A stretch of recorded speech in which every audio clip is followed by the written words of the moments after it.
Good morning. Good morning. I trust you all once again have followed my instructions and you have not discussed the case among yourselves. Am I correct? Correct. All right, good. You ready for a full day today? All right, good. State has finished direct examination with Mr. Douglas, so now I will offer Mr. Douglas for cross-examination.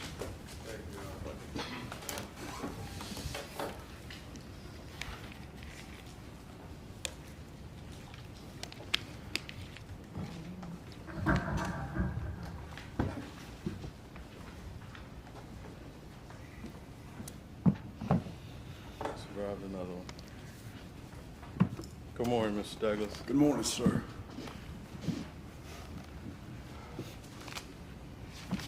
Just a little background. You're an agent with MBI. Yes, sir.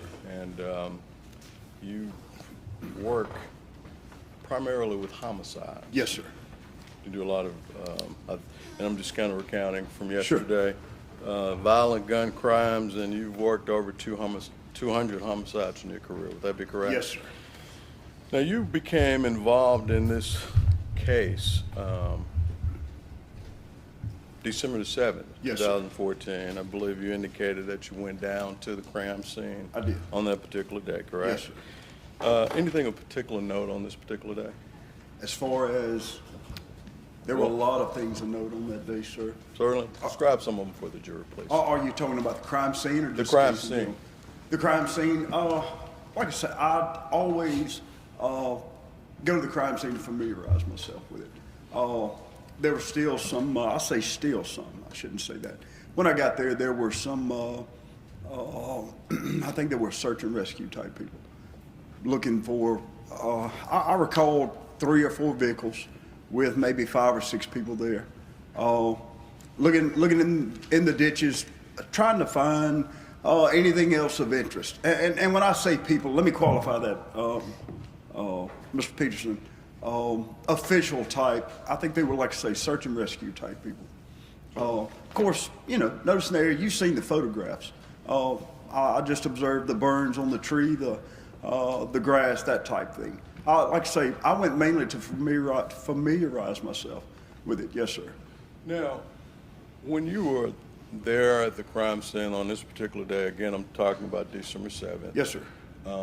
You indicated that there were, you know, the search and rescue, and I'm not trying to pin you down Sure. to that, but I mean, were those firemen or were those members of law enforcement? No, sir. I can tell you I remember Daniel Cole. Okay. Now, like I say, there were 3 to 5. I remember Daniel because I know Daniel. I know there were several others. To be specific and say who they were, I'm sorry, I can't, sir. Certainly. But they what led you to believe that they were search and rescue persons? Well, I say search and rescue. Mr. Cole is the director of the emergency management. And I know Major Thompson and I had spoken about it, and he said, Tim, I'm going to get these people to walk the ditches, see if there's anything else of note, see if there's anything that they might be able to find that we missed last night because of the late hour in the darkness. Certainly. Now, when you arrived at the crime scene on this particular day, was there anyone there who you would consider to be in charge of that search and rescue team? I would believe Daniel would be, sir, since he's over the, yes, Daniel Cole. Certainly. Yes, sir. And you had subsequent conversations with Mr. Cole, would that Absolutely. be correct? Sure. Did Mr. Cole actually turn over any evidence that he may have obtained during this time? Not to me, he did not, no, Okay. sir. So there was no additional evidence recovered from that crime scene that you're aware of after the evidence that would have been collected by Mr. Dixon or Lieutenant Dixon on the night of the crime? Outside of the keys that were found, I believe on the 8th, sir, but right there at the crime scene. I don't believe so. Now, I could be mistaken, sir, but I didn't make any note of it. Yes, sir. You're not personally aware of any as you sit here today? That's right. Yes, sir. And I know there were the keys that were Sure. recovered from Jerry King. Are those the keys you're referring to? Yes, sir. I believe those keys have been identified as belonging to Jessica Chambers. That's correct. Okay. Now, when you arrived there, was a crime scene tape? There was still some tape there. Yes, sir. Okay. Now, was it still intact, or was there just pieces of it still there? Mr. Peterson, I can't recall. I don't believe the scene was completely taped off, but now I could be very mistaken. Certainly. Tell me, as you sit here today, can you describe for me the portion of the scene that you recall being taped off on December 7th when you arrived there? I remember that there was tape on the fence, I believe going out to the tree.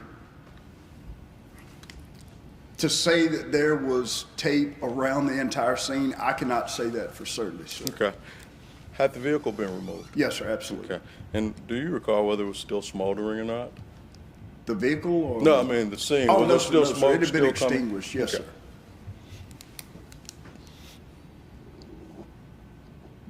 sir. Now, I ask you, was there anything of note? And you mentioned the search and rescue people. Sure. Did anything else capture your attention while you were there on this particular occasion?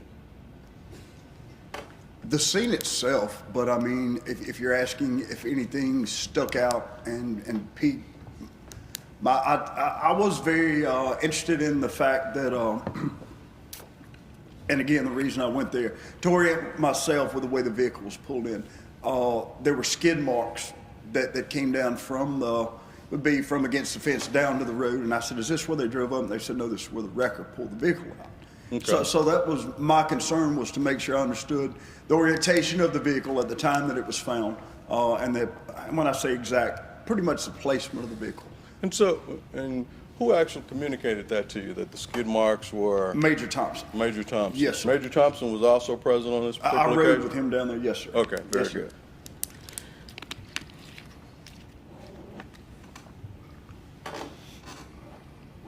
Now,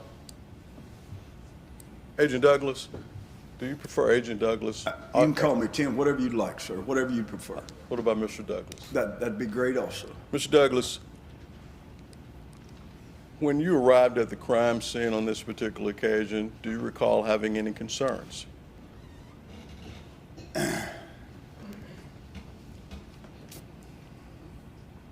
My concern when I got there, because I went to the sheriff's office first, I did not, I'm not judging what another man's work is, you understand? Mm-hmm. I did not feel like there were enough photographs taken. Now that's me. I've always been, you take too many photographs. But now to judge what those men did that night, no, sir. Certainly. Now, so that brings me to this. By the time you went to the crime scene on this particular day, you had already reviewed photographs. I had. Okay. Who took those photographs? I believe Lieutenant Dixon, I believe that's I believe he took them, sir. Okay. And would those photographs have been taken on the night of the crime? Yes, sir, or that's correct. So that, they were taken while it was dark? Yes, sir. Okay. Were there any additional ones taken after the sun came up on the 7th that you're aware of? Not that I'm aware of, sir. Okay. Now, Agent Douglas, you indicated that, and when I say indicated, I'm talking about your testimony from yesterday. Sure. You indicated to the jury that one of the things that you did initially was to obtain 24 hours of text messages from the victim's phone. Exit warrant, not just text, but phone records. Sir, phone records? Yes, sir. Well, 24 hours of whatever from the There you victim's go. phone? Yes, sir. Tell me how you went about doing that. There's a form, and I believe she had Verizon, so each phone cellular carrier provides, you call their law enforcement, there's a 1-800 number, whatever, emergency number that you call, and they'll actually, excuse me, the fax or email you a copy of their exit warrant. You fill that thing out, send it back to the law enforcement liaison, and they work with us, whoever fills the thing out. Sure. They work with law enforcement to send those records. Now, so you get these, now these are from Ms. Chambers' phone, correct? Yes, sir. Do you recall, was it more than text messages, or did it include phone calls? It was totals. So it was her cell records, and it would have been text messages, phone data. Now, I'm not sure about location. I believe they send location. Certainly. But I can't recall if it was, I know some send you location data with it, but it was a phone records, Mr. Peterson. Certainly. And we're talking about Ms. Chambers' phone. Correct. So we're talking about Verizon. Correct. Correct? And how soon were you able to obtain that information? It was pretty quick because we bothered the snot out of them. I can tell you, I remember calling at least twice, saying, hey, we need this, can you get these to us? Okay. It's very important. As you sit here today, do you have any estimate as to when those records actually were in your hands? Sir, I don't. I know it was early afternoon because I was called. I was getting ready to go to church with my family. Whenever Barry called me, and Ferris called me and told me that Miss Chambers was deceased. Okay. So I just picked my stuff up and got the truck and went to the sheriff's office. I had, be honest with you, I was hounding Ferris. I said, have you got that exit warrant done? He said, no, sir, not yet. And I said, Ferris, had it done by the time I get to the jail. At least have the form there. Yes. And so it was at least early afternoon when we got those records. So you actually got those records again on the 7th? Yes, sir, that's correct. Okay, December early 7th. Afternoon. Early afternoon. Yes, sir. And if this makes sense, you indicated that you start with 24 hours. Is there a particular reason why you start with just that 24-hour period? Because that's all they'll send us. Okay. So on an exit warrant, they will give you the prior, 24 hours from the time, and I say time you contact. Her phone went dead at, I'm not sure the time, I know it's noted in reports, shortly after 8 o'clock, I believe it was. Her phone went dead, so we would have gotten the previous 24 hours from the time that phone went dead. Okay. Now, and I believe you indicated that you actually get that because you want to kind of piece together that person's day. Like I say, it's exit, so it's emergency. It's I'll take 5 days if they send it. We take what they send, but it's an emergency order. We need this because it's a life or death situation. But what I was asking is, and you obtain that information because you want to start piecing together the last 24 hours. True, yes. Is that correct? Yes, sir. Okay. Now, you indicated that that's especially important in situations like this when there were no eyewitnesses. Absolutely. Okay.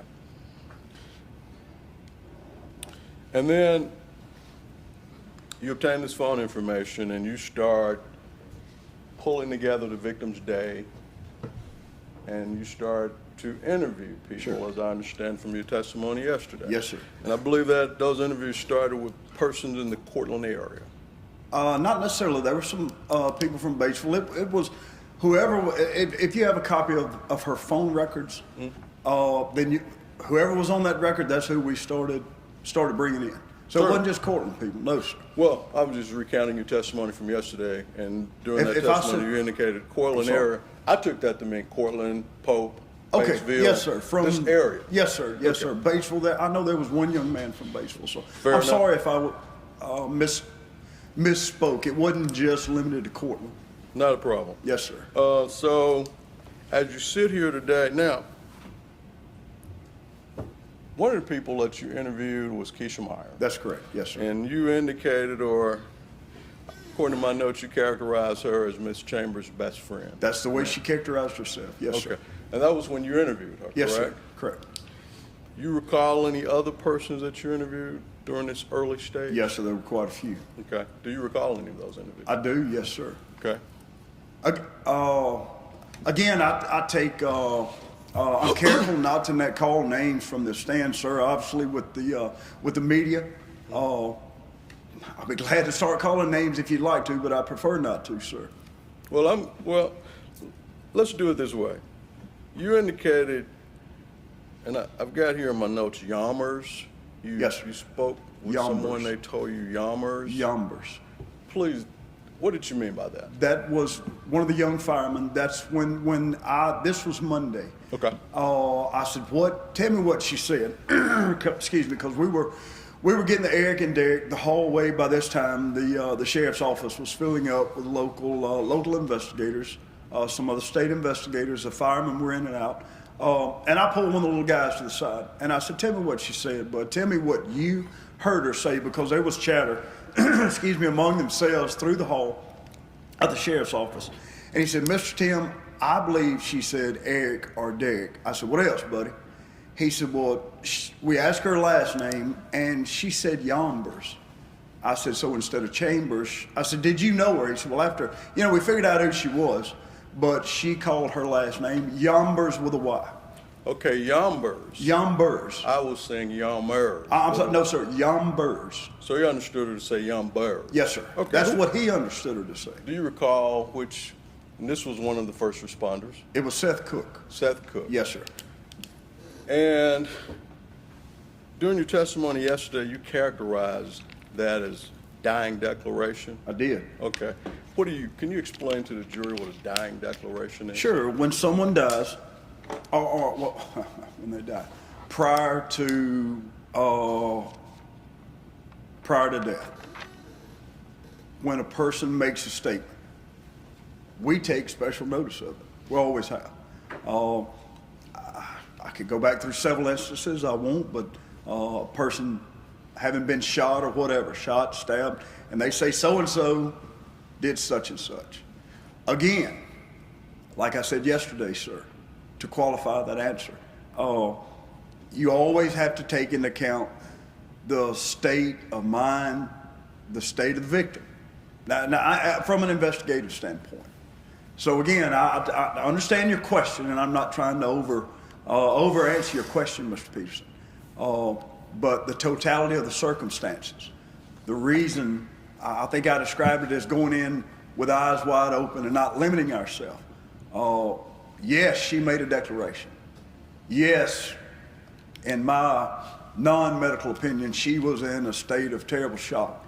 Yes, looking at the photographs, she was burned beyond anything that I have ever seen or could imagine someone going through. So while that dying declaration was very important to me, we chose not to limit ourselves because of the state that young woman was in at the time she died. Certainly. But now, in your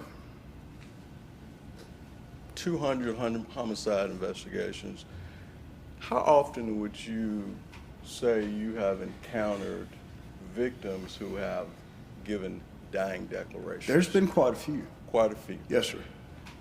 And would it be fair to say that when a victim gives a dying declaration, they're pretty much all in that pretty critical state of mind?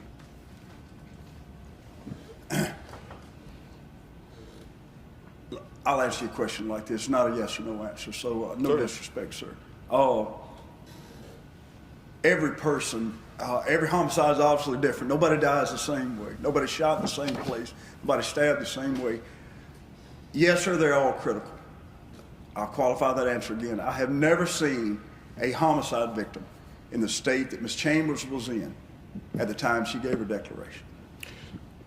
Would it be fair to say that normally when victims are giving dying declarations, they're of the opinion that they're about to die? Oh, I would think so, sure. And again, I don't understand the state of mind of a victim in that type of shock. So again, I can assume. I'm not trying to give assumptions. And I'm not trying to skirt your answer. No, but that's kind of why it's referred to as a dying declaration, Sure, right? absolutely. Now, so they all have that in common. Yes, They sir. believe they're about to die. Sure.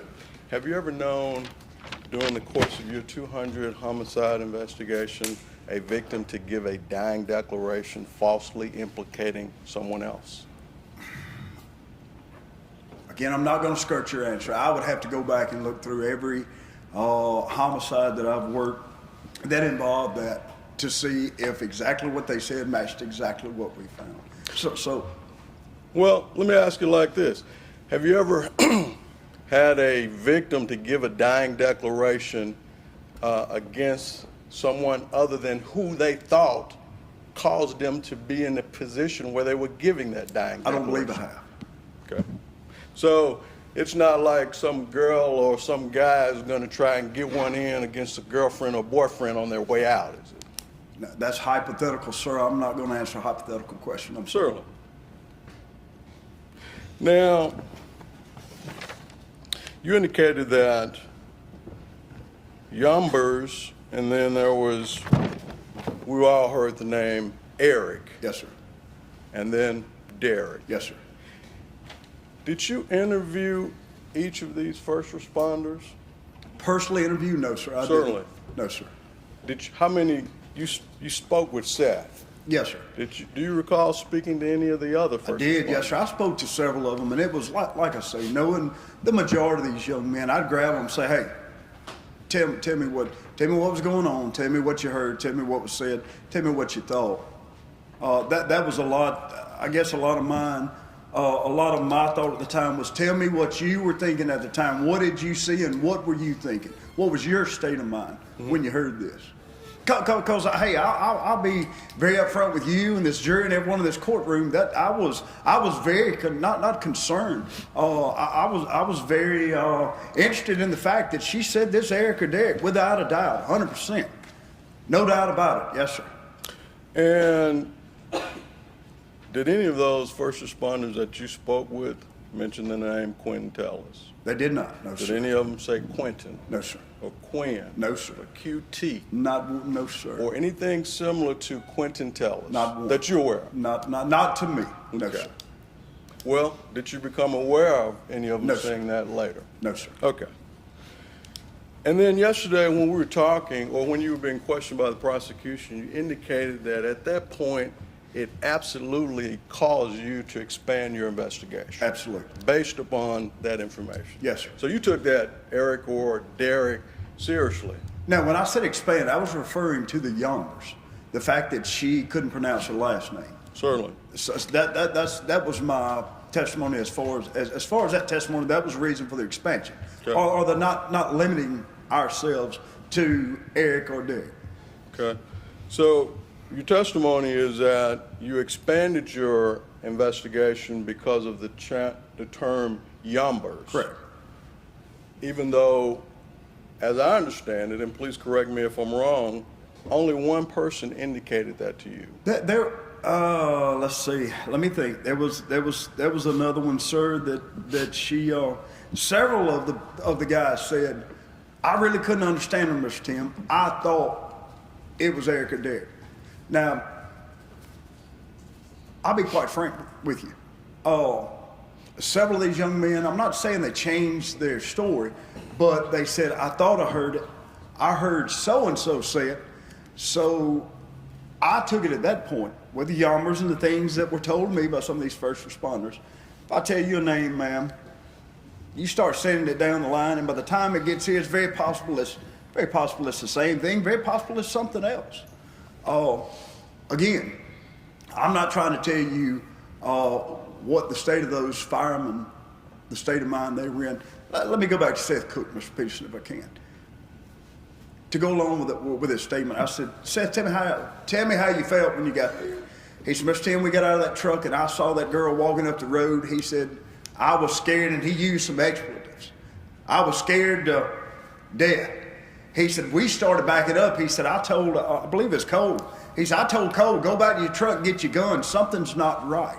This boy was, and I say boy, boy's been, young man, was scared to death. And again, I was concerned about their state of mind also. Because perception, the state they were in, I believe would affect their perception. Now that was, I'm just letting you know where I was going from day one. Certainly. Now you indicated, and you sort of directed it toward the jury, but you indicated if one person tells someone at the beginning of a line, and by the time it gets to the end of a line, it may have changed. Yes, sir. Yeah, we used to play that game when I was young. Sure. But now in this situation, we're not talking about 10 first responders who told someone a name, and then they told the next person the name, and they told the next person the name. We're talking about first responders who had individual contact with Ms. Chambers, are we not? Let me qualify my answer with this. Well, let me. Okay, sure. Are we talking about first responders that had individual contact with Ms. Chambers? I had some concern early on that these men, after hearing what they said when they came to the sheriff's office, that they actually heard firsthand. I had that concern.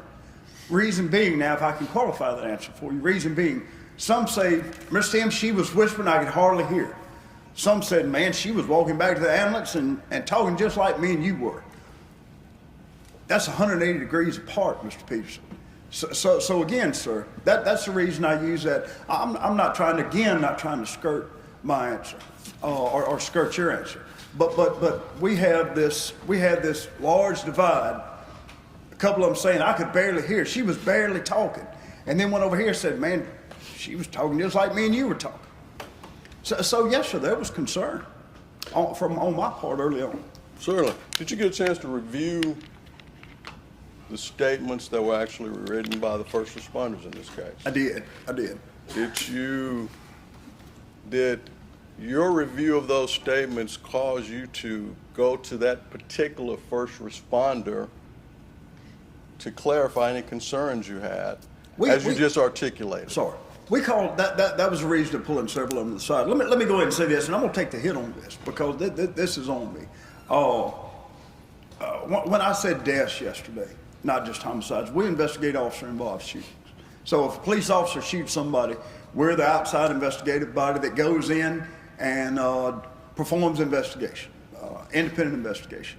I've been trained by several different trainings that I've been through, quite a few different trainings that I've been through, that when an officer is shot, or when an officer pulls a trigger, involved in a traumatic event, you give that man a minimum of 24 hours, up to 72 hours to write his report. I made this point to Mr. Champion several weeks ago. I said, "John, let me tell you what I should have done. I should have told those firemen, look, take 2 or 3 days, let this sink in, think about what you saw, what you heard, and put it down on paper." I'll take the hit on that. I should have said, slow down, stop, take your time, go home, think about what you saw, what you heard, write your report.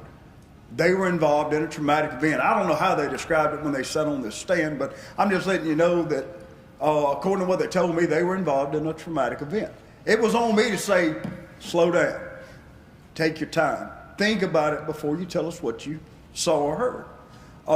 It's the same, so I'm not saying anything that, it's the same thing that we do with police officers involved in, excuse me, a shooting event, a traumatic event. So I didn't do that. So I made that mistake. I absolutely did.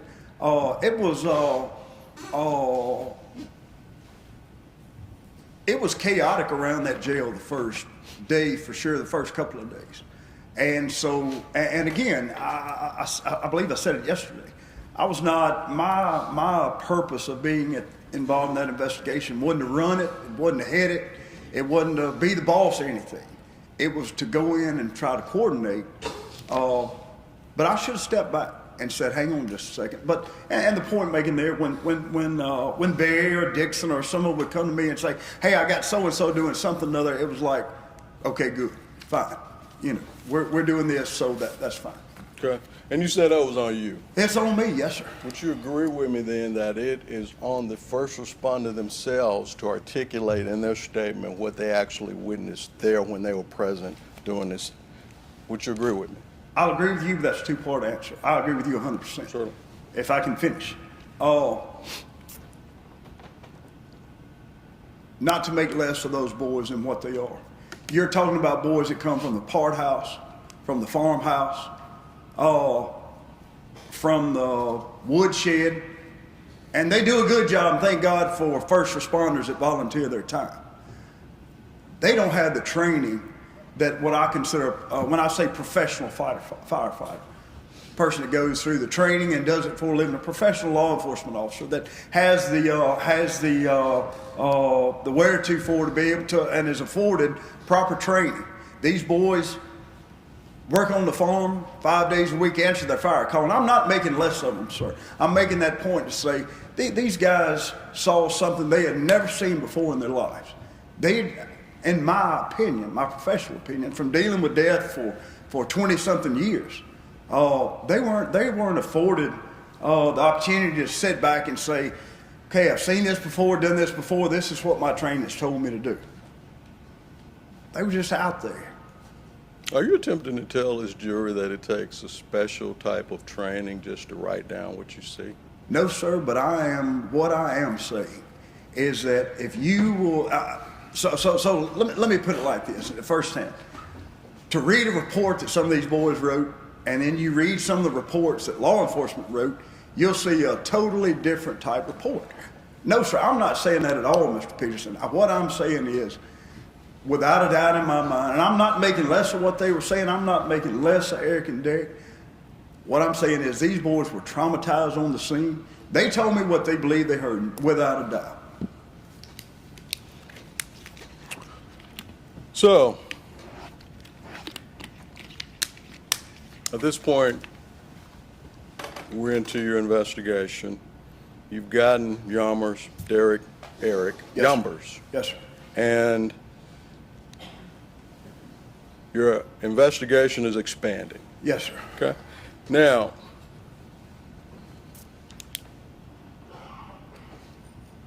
when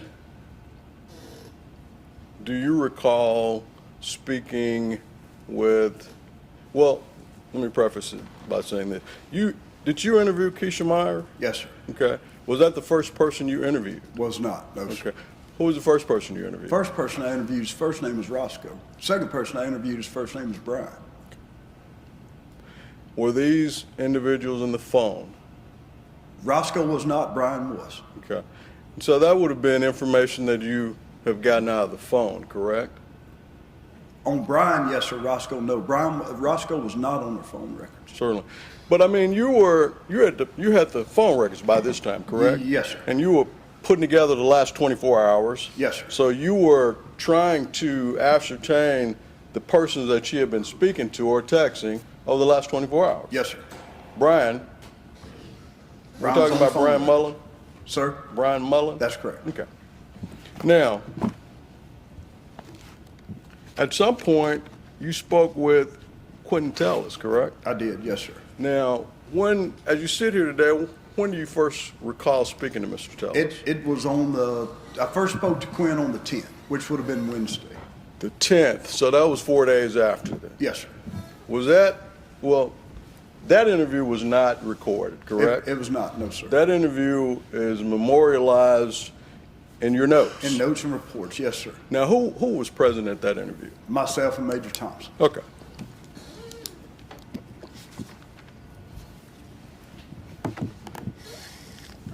Now, you indicated that there were over 100 interviews Yes, sir. in this particular case. Yes, sir.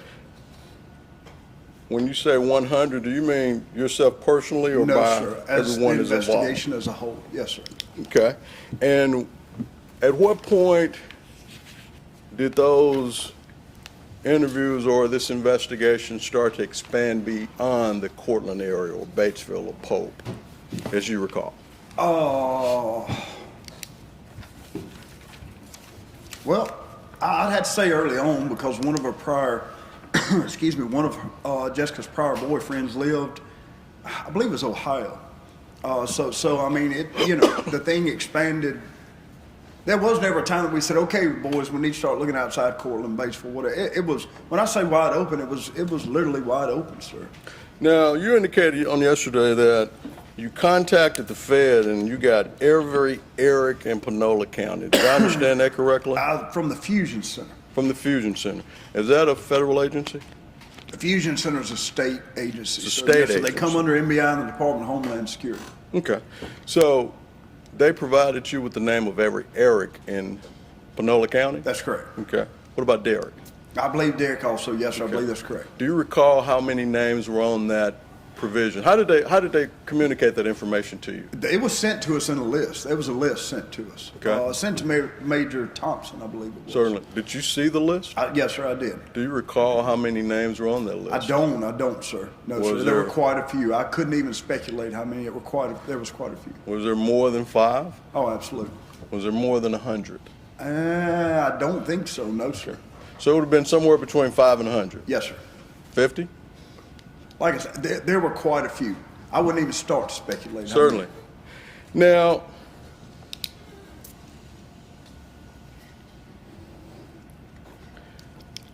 does the name Derek Holmes mean anything to you? Yes, sir. Did you have any personal contact with Mr. Holmes? I did. What do you know about Mr. Holmes? He was the one I spoke of yesterday that I said I spent several days with him at the jail.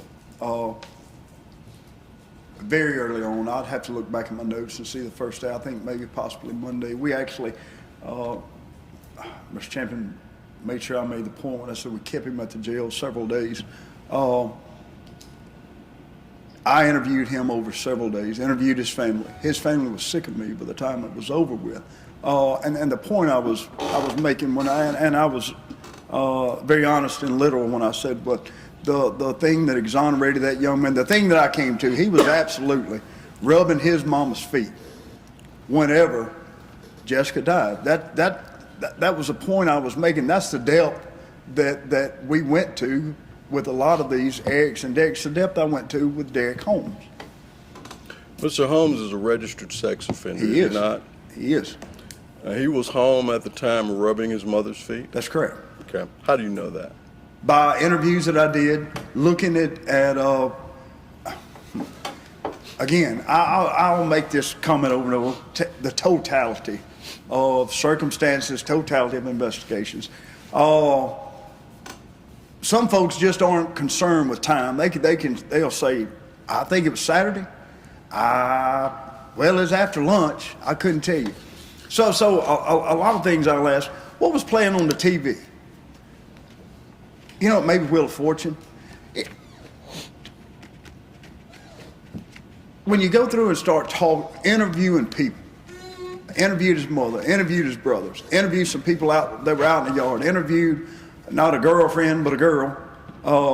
He was at the house. His mother had a medical issue, and I'm telling you, Mr. Peterson, he was at the house rubbing his mother's feet at the time Jessica was burning in her vehicle on Herring Road. And I'll ask my question again, sir. How do you know that? Through witness interviews. Okay. Yes, sir. Did you get any cell phone information on Mr. Holmes? He borrowed cell phones. He didn't have a cell phone himself. He borrowed cell phones. When he wanted to talk, he borrowed cell phones. Okay. His brothers, he's got two brothers. I can't remember exactly, but he borrowed a cell phone. And he borrowed cell phone. Would that information have also come from witness interviews? Sure. Okay.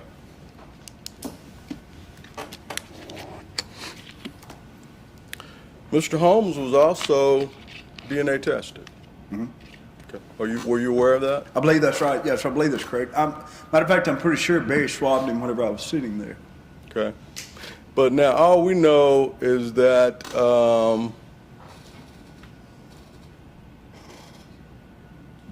your witness interviews would indicate that he was at home rubbing his mother's feet, and he borrowed cell phones. Let me go ahead and put it to you like this, sir. Based on all the statements, based on all the witnesses that I interviewed, based on cell phone data and things, one thing I can tell you, sir, Derrick Holmes didn't have any contact with Jessica Chambers on Saturday, December the 6th. I can tell you that.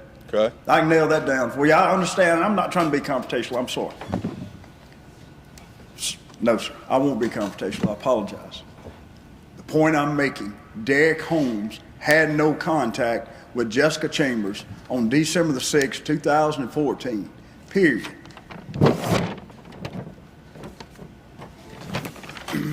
Now, you indicated that you actually conducted several of these interviews. Yes, sir. Holmes being one of them. Yes, sir. Keisha Meyer being another. Yes, sir. Do you recall any others as you sit here today? I do, yes, sir. There were quite a few. Some that were, again, Mr. Tellis, who's obviously involved, Keisha Meyer, quite a few that weren't involved. And again, sir, for the sake of the camera, unless you ask me specific names, I'm not going to start dragging people's names onto the stand. I'm sorry. Certainly. Well, these are people that you investigated and they were cleared, right? I understand. This is still a small community, and no disrespect, sir, but you start dragging people's names into a trial, obviously on television, they're going to be talked about in the community. That's just how it is. Well, So you ask me and I'll answer. You sir. understand my position. I do, and that's why I respect it. Certainly. Mr. Peterson, you ask me a name and I'll give it to you. All right, well, let's do this. Tell me who else you recall interviewing, specifically. That you actually interviewed. There were quite a few, sir. Okay. Do you recall specific names as you sit here? Yes, sir. There was another Quentin. Let's stop you right there. There was a Quentin? There was. Okay. What led you Quinn, not Quentin, Quinn. Sorry. Quinn. What led you to interview He was on the Mr. phone Quinn? records. He was on the phone records? He was. Okay. Continue. He was on the phone record that morning. They actually spoke that morning. Okay. Spoke after, I believe, spoke after lunch. I'd have to look back at that record to see, but spoke after lunch. Did you actually meet Quinn? I did. Okay. Was he tested? I don't think so. Okay. And I can't be sure, so I'd have to look at that DNA log. I don't know that he was. Again, I'll qualify. They spoke. Have no evidence that they met that day. I have a couple of individuals that you made specific reference to on yesterday. Yes, sir. One was in Des Moines, Iowa. That's correct. And that individual lead was pursued Absolutely. and eliminated. 100%. Why does that particular one stick out to you? Obviously, because I missed New Year's with my family being in Des Moines. Okay. Who was that individual? Who, first name was Terry. Tarek? Terry. With a Terry. Y. Yes, sir. Okay. And is there any particular reason that one stuck out? Be more specific, I'm sorry. Well, yesterday in questioning from the district attorney, you went through a list of people that you knew about that were pursued. It was a lead. Sure. You pursued it. Sure. And you eliminated it. Sure. Okay. My question is, why did that particular lead stick out to you? Because you interviewed hundreds, as you say. Okay. Okay. All right, I understand. Again, based on tips that we'd received, some witnesses that came in and spoke to us about this young man, some things that he said, the way that, not way, he left here and left Batesville in a hurry. A lot of things that we said, hey, we need to get to Des Moines shortly, and figure this thing out. Was there any DNA testing done on this particular Was not, individual? no, sir. Okay. No need to. Tell me, what determined whether or not there was a need for DNA testing? I'm not going to say it was random. Men that had recent contact with him, we brought in to interview. They were swabbed. Okay. There was no method, no written down method of this is how I will do it. If they had recent contact with him, they were swabbed. Certainly. Now, what do you mean by recent contact? I don't know that there were certain parameters even. Now, I'm not saying a week or what have you. If a person, Being in the car with them? pardon? Been in the car with them? Again, there were no set parameters of this is who will swab. Okay. Tell me, would it be fair to say that the persons that you did eliminate, did you go through the same process of elimination? As far as Eliminating them. I mean, you identified a lead, and then on this particular person, let's talk about Des Moines. Des Moines. Okay, sure. I say Des Moines, that's Yes, I that got you. southern accent. But this Des Moines person, you determined that there was no need for DNA testing, even though you testified that this person left hurriedly. Did I misunderstood you? No, sir, you did Okay. not. Left in a hurry. So my question would be, in that scenario, what caused you to eliminate the need for testing? Okay. I understand my answers have been somewhat vague. This young man, the lead came in, this young man told the person that called us, I was involved, this is on Sunday night. Sunday night, I told this person, I was involved in something really bad yesterday. I got to get the hell out of Mississippi. Got in a car and flew to Des Moines. Interviewed several other people, and they said, yeah, he was involved in something bad. Well, the bad thing that happened in Batesville, Mississippi on December the 6th was Jessica Chambers was burned up in a vehicle. So me and these FBI boys jump in a truck at 10:30 at night, haul freight to Des Moines. We get up there, start interviewing. This young man was involved in a shooting on the road just south of Batesville off Good Hope. Young man got shot in the stomach. He didn't die. When Terry left Mississippi, he thought the guy had died, and he said, "Hell, I'm sorry. Heck, I've been involved in a killing. I got to get the heck out of Mississippi before the law gets me." He was wanted by the Des Moines police up there for something. So he hauls freight. We get up there and we put it all together, and he didn't have anything to do with it. He didn't know Jessica Chambers. He said, "Man, I don't even know somebody got burned up. I was involved in a shooting. I thought y'all were coming up here." We got the FBI SWAT team to help us pick him up. Hell, I thought y'all were here to get me for this shooting. So not being vague, so there was no point to swab this young man. He didn't even know Jessica Chambers. He was involved in a separate shooting. Now if you ask me, does this happen often? Yes, sir, it does. So one of the criteria would be that they don't know Jessica Chambers. Yes, sir. Okay. What about the gentleman was it a male or female in Chattanooga that you referred to? It was a male. That came through some jailhouse witnesses. Okay. It was bunk by the time we got there. I say bunk. It was again, misunderstanding, confusion. This person heard one thing, relates it to them. By the time it gets back to us, man, it sounds good. This old boy's involved with Jessica Chambers. No, he wasn't. We spent 3 days up there. Hey, we exonerated it, ran it dry, but it didn't have anything to do with Jessica Chambers. No testing here either, correct? No, sir. My person witness, sure. Yes, sir. Watch the court.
Do you recognize that, sir? Yes, sir. It's a document from Scales Biolab in Brandon. Can you, and that's exhibit number, 35, sir. Oh, I'm sorry. I thought, yes, sir. now, this is a list of persons who were actually tested. All right, sir. Were you instrumental in having these individuals submitted or persons on your task force? No, sir. Major Thompson was the one that I believe very possibly swabbed everyone that was swabbed. I believe now. I believe he was the one that actually took the bulk of swabs. I could be mistaken. No, I'm not saying who took the swabs. I'm saying as a result of the investigation that was going on, these were the individuals that were determined, that it was determined by someone on that task force that these persons need to be tested. Okay. DNA tested, correct? Okay. Yes, sir. Okay. So, and this is already in evidence. Yes, but sir. We indicated that there was a Rachel Denise Tudor Mister. Yes, sir. Do you recall Miss Mister? I do. And why was she tested? Because of her contact with Jessica. She had contact with Jessica? She did. Did she know her? She did. Okay. And Miss George Mister? Yes, sir. Same reason? Yes, sir. He knew her? Yes, sir. What about Spites? Spites was the first, now that you bring it up, he was the first person I interviewed Okay. that day. And then I say I have a habit of that. I apologize. I don't mean to interrupt you. Barry and I. So I'm not saying I did anything. Barry and I interviewed him. Certainly. Then there was Anna King. I don't know that name. I'm sorry. What about Mary Tyner? I do know the name. I can't remember how she comes into it. I do recall the name. Okay. Would it be because they knew her or they had some contact with her? I would think so, sir. There was something that spiked the interest that caused Barry to swab him. Yes, sir. Certainly. Now, that was Derek Holmes we talked about. Yes, sir. Jerry Lee King, he's the person who the keys were in his possession. Yes, sir. And then Lakeisha Ann Meyer, her best friend. Yes, sir. Certainly Mr. Tellis. Yes, sir. Okay. And that's it. Okay. No other people were tested. Okay. Any understanding as to why? Again, sir, we didn't have certain parameters. And it came, I'm sorry. Oh, I'm sorry. Okay. Again, I'll take full responsibility for any mess ups on my part. And I'll say again, and not trying to skirt or make light, I was not the leader, the boss, anything. It was a concerted effort. Now, what the parameters were, I'll be very frank with you. You should have asked Major Thompson what were the parameters for this DNA testing. He was one, and I'm not trying to push, take anything off me and push it on Barry. I'm not. I'm just saying I don't know. I can tell you this: people that had recent contact with her, we knew she was with that day. Yes, sir, they were swabbed. Absolutely. Let me ask you about Glenn Robinson or Glenn Williams and LaTroy Rudd, the Okay. two individuals who actually were out on Herring Road the night that this fire was called in. Yes, sir. Mr. Williams, I'm not sure if his name is Williams I or believe Robinson. it's Williams. I don't know how Robinson got in there. Glenn's or Williams. Yes. But Sir. you're aware of those I two am, yes, sir. individuals, right? They were Yes, out sir. on Herring Road. Yes, sir. They stopped. Yes, sir. They witnessed the fire. Right. They called it in. Correct. You were aware of them. Absolutely. Why weren't Interviewed they both of them. tested? Sir, Why weren't they tested? there was no need to, sir. They didn't have any contact with her. They were in close proximity to the actual fire. Let me tell you what was said to me that night. Neither one of those men admitted getting out of the car that night. They were on the phone with the lady at the jail calling it in. Yes, sir, I agree they were in close proximity. Absolutely.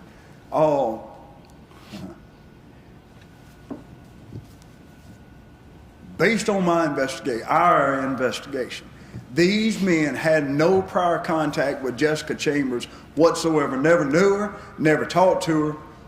As far as I couldn't tell you if they ever saw her at the store before. Couldn't tell you. No prior contact. I understand where you're going. I get it.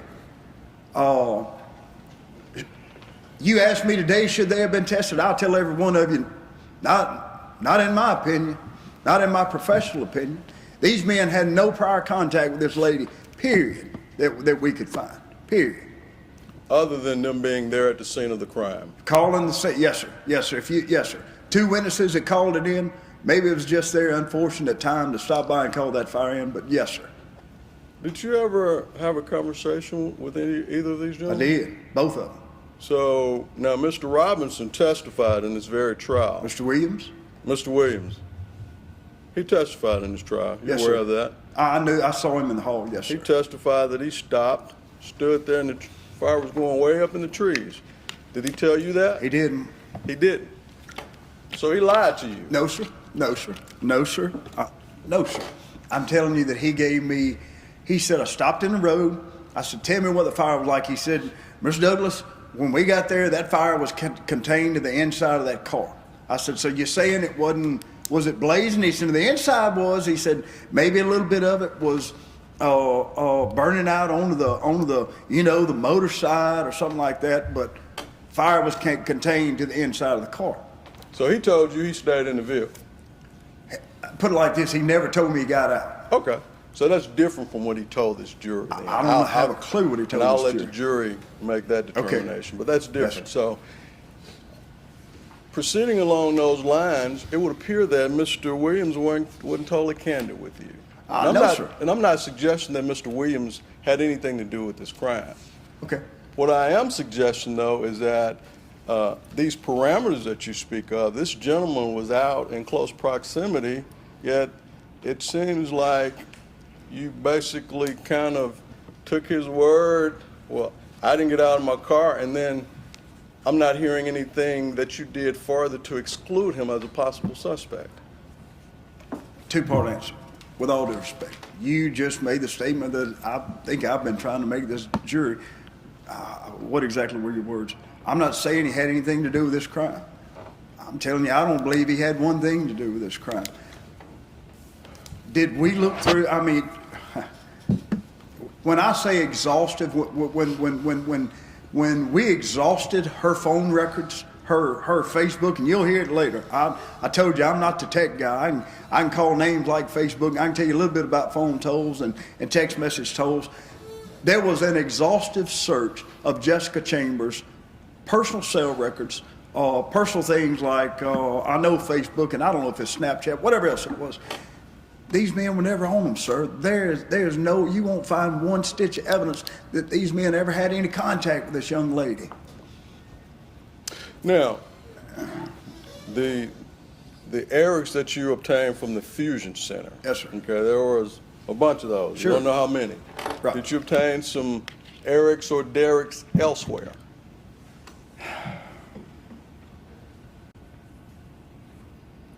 That you're aware of? Yeah, I'm sitting here trying to think. I don't want to. I'm thinking possibly.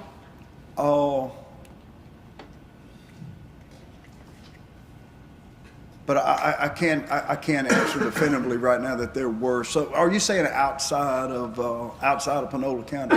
No, sir. Let me. And I'm sorry, bad question, but you indicated that you contacted the Fusion Center to get the name of Eric or Okay. Derrick in this area. Yes, sir. Did I misunderstand you? No, sir. And there was a bunch of them. Yes, sir. Somewhere between 2 and 100. Yeah. Yes. Fair sir. say? Yes, sir. Fair. My question now is, did you actually obtain the names Eric from any other source that you pursued in your investigation? Outside of some witnesses, I would say no, sir. Okay. Are you aware of whether or not Ms. Chambers had any Erics on her phone? I don't believe she did. Again, that'll be an answer that Paul Rowlett will answer later. May I finish, please? Not only her phone, but her Facebook. Y'all will hear very definitively about her phone records, her phone contacts, and her Facebooks about Erics and Derricks when Mr. Rowlett testifies. As you sit here today, you're not aware of any that you have either contacted or that you were aware were contacted as a result of information in her phone, are you? That's not correct. The Derrick Holmes guy, there was some phone contact, and I can't remember if it was off a brother's phone, off of a friend girl's phone. There was some type of technical contact between Holmes and Chambers. Certainly. There was. Certainly, Mr. Holmes, because we indicated You said that. any, so I was answering, sir. And with all I due respect. apologize. No, sir. Getting back, Good. were there any others? That I can aware? recall right now, I don't think so. And I know that's something that Paul and Meadows and I talked about, and Mr. Champion often. By gosh, there's no, there is no Eric and Derrick in this thing. In this phone, when I say thing, in her personal records.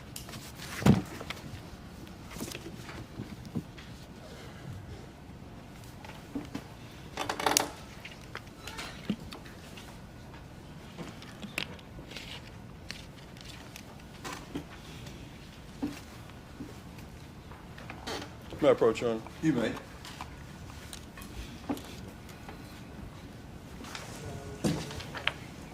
Thanks, sir.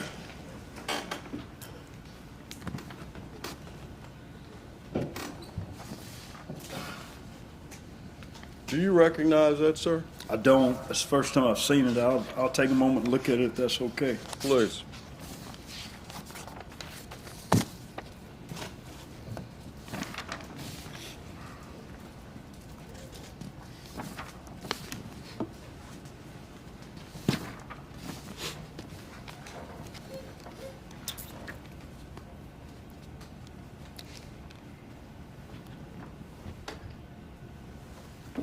Do you recognize it? I like I say, I don't. I recognize what it is, sir. It's a digital report. It says forensic report. Again, I'll assume, please correct me, that it's a report on Jessica's phone. I do recognize Nick Balance. At the time, he was a United States Marshal. Presently, currently, he's an FBI agent. Certainly. Nick, sir, I'm sorry. No, I No, I'm didn't saying mean to Nick was the interrupt guy that did.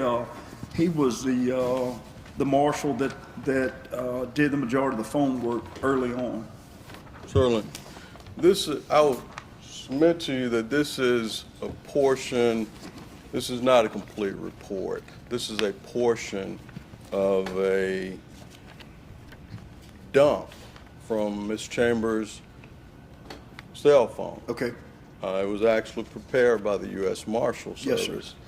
sir. And as part of the information that we've stipulated as part of the order that was entered yesterday. Yes, sir. Okay. Now, the first page of this says digital forensics report. Do you Yes, see sir. that? And that was actually prepared by Mr. Balance. Would that be 12/17/2014? Yes, sir. Okay, so that dump was actually created, I guess, about 11 days after Ms. Chambers' untimely demise. Yes, sir. Would you agree with that? I would, based on this, yes, sir. Okay. Now, as I said, there's only 4 pages. If you will look at the last page, or even the first page. Yes, sir. It's page 1 of 796, so it's a fairly voluminous document. Yes, sir. But let me draw your attention to page 2 of 796. Do you see that? Yes, sir. Okay. Now, it talks about, Excuse me. it talks about the details for Ms. Chambers' phone. Yes, sir. You see that? Yes, sir. And then below that, it talks about the top contacts Yes, in sir. her phone. You see that? Yes, sir. And it lists 10 contacts there, I believe. You see that? You're see still that? on page 2, right? Yes, sir. I'm on page 2 of 796. Okay. Okay, I'm following. Okay. Now, it has Travis, 2 for Mama.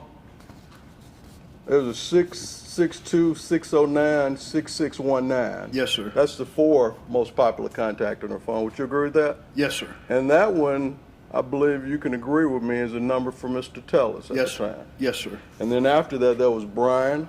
I guess Brian would have been the individual that you made reference to earlier. I would say so, yes, sir. Okay. And then there's another number that I don't recognize, and then Lola. But Mr. Tellis and Ms. Chambers had quite a bit of contact. They did, sir. He was, appeared to be her top, not messenger, but top caller anyway. Right. Even though they only knew each other for a very short time. Yes, sir. Okay. Would that signify to you that they knew each other? Yes, sir. Okay. Absolutely. So they had 111 calls and 75 messages. Yes, sir. Okay. A point of note, I'd like to take you to page 567. Sure. Which is actually, I guess, the 4th page. Do you see that? I do, sir. Now, keep in mind, this is a dump from Ms. Chambers' phone. Right. And this is a portion of the contacts contained in that phone, which was downloaded by the U.S. Marshals. Yes, sir. Okay. Do you see at the bottom of that page? I do. See 2 names. I do, sir. Can you tell me what those 2 names are? The first is Eric Neth. The second Okay. is Eric Weaver. Do you know either of those individuals? I do. I know Eric Neth well. I've known him since he was a boy. Okay. The Weaver boy, I'm pretty sure I know him. I believe I'm familiar with the one he is. Have you spoke with either of these individuals I in have with connection? Neth, yes, sir. Okay. He is contacting her phone. Okay. Was he swabbed? No, sir. Okay. What No about need to. There was no need to, sir. Okay. Yeah. But he was one of her contacts, was he not? 100%. Yes. And Mr. Weaver, how did you say you knew him? I know the Weaver family. Are they from this area? Yes, sir. Do you know them personally? Yes, sir. Do you know Now Mr. I'm sorry. Do you know Mr. Neth personally? I do. Since That he- didn't preclude them from being swabbed because of me personally knowing. Okay. Yes, sir. But you did know him personally? Yes, sir. Matter of fact, you've known Mr. Ness since he was a boy. Yes, sir. I'm not suggesting you've done anything. No, I know you're not. No, sir, I know I'm you're just- not. Absolutely. But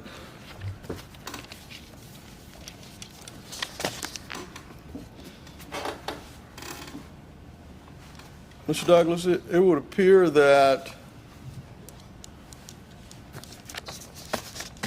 withdrawn. Your Honor, I would represent to the court that I'm going to make this. Can I offer this as an exhibit? I like to offer this as an exhibit now. It's already in evidence, but I'm going to supplement that with the full report so that the jury will be able to review. Is that report already in evidence? That's part of the stipulation, Your Honor. Oh, it's part of a larger evidence? It's a fairly voluminous document, Your Honor. What I like to do, Your Honor, unless the court have an objection, is I like to have this as our exhibit, and then I'd supplement that with the full report as A to that exhibit, or B. Well, they're all the court's exhibits, so if you want to make that a separate exhibit, is like exhibit number 36, I will permit that. Thank you, Your Honor. Yes, sir. Now approach the court reporter. You may.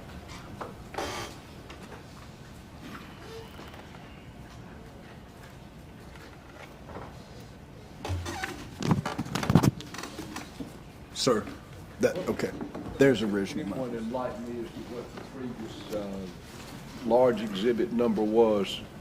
It has not actually been offered, Your Honor. It is actually a part of the order, which has been the actual order that's signed by the court. The stipulation order? Stipulation. Okay, all right, thank you.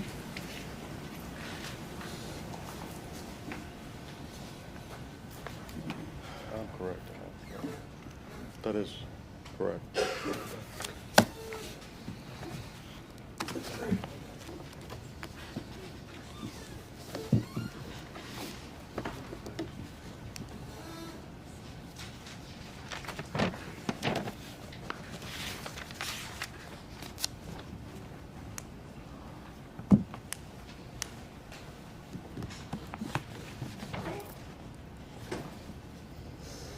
Now, Mr. Douglas, you indicated on your testimony yesterday that you believed, and please correct me if I misstate your testimony, sir, that you interviewed 10 Erics personally. Yeah, I would say up to 10. Yes, sir, I did. Okay. So, does that include Derek Holmes? Yes, sir, the Derek. I was putting that together. I apologize. Yes, sir. Can we assume that you interviewed Mr. Neth and Mr. Weaver as indicated in that exhibit? I spoke to Mr. Neth, not to Weaver. Okay. So that would leave 7 others that you interviewed personally? Yes, sir. Do you recall those Erics? I recall some of them. Okay. Can you articulate to me the ones that you do recall? There was one in particular that lived not far from where Jessica picked Keisha Meyer up. Would have been on the way to where she picked Keisha Meyer up. Was friends with one of Jessica's good friends. What was his name? Pardon? Eric? Eric. He was an Eric. Yes, sir. What was his last name? Sir, I'll answer the question if His Honor asked me to start calling last names, but I'd prefer not to. You'll answer Mr. Peterson's Yes, question. sir. Yes, sir. Eric Taylor. Did you have any prior dealings with Mr. Taylor? I have not. I've seen him before. Know who he is, to see him, but no, sir. He lives in this area? He lives in the Cortland area. You interviewed him as a result of information you received from the Fusion report? Yes, sir. Was this Eric tested DNA-wise? He was not. Okay. I can tell you this, he was on the camera at M&M Grocery with his girlfriend, 7-something. I can't remember the exact time, sir, but, and I give that example to say that's the way people were eliminated. It's not like we were just like, okay, Eric, you don't know anything good. No, he was eliminated by way of closed circuit TV. Isn't it true that Mr. Tellis was actually eliminated initially? No, that is not correct. Okay.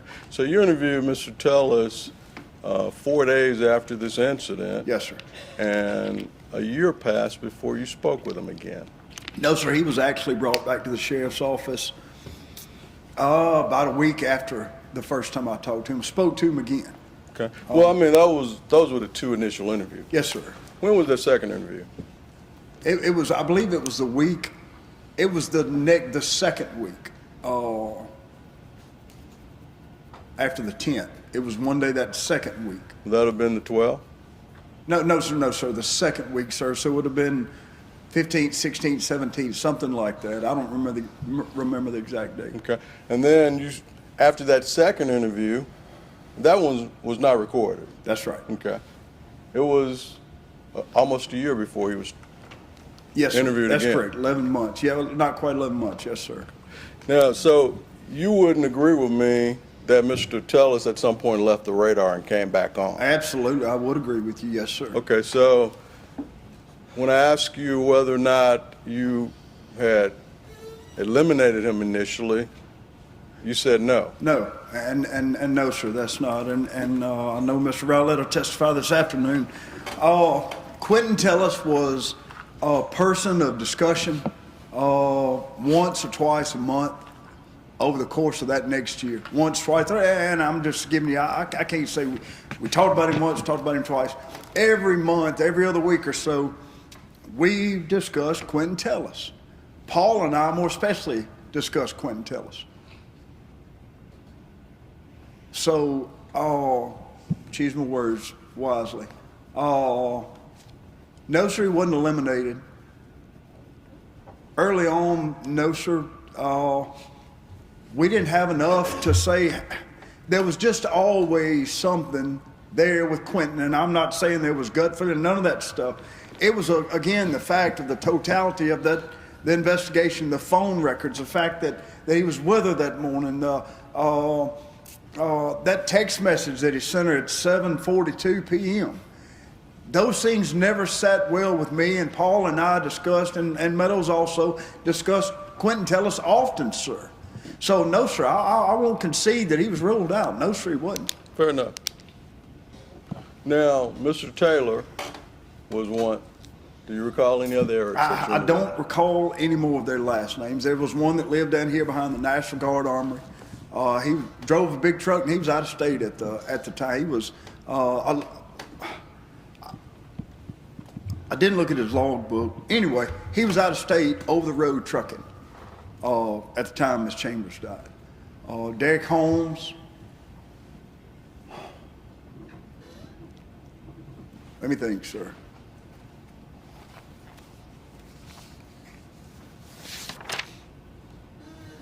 There was an Eric from Tallahatchie County that absolutely had, I don't recall his last name, zero to do with it. Eric Neth.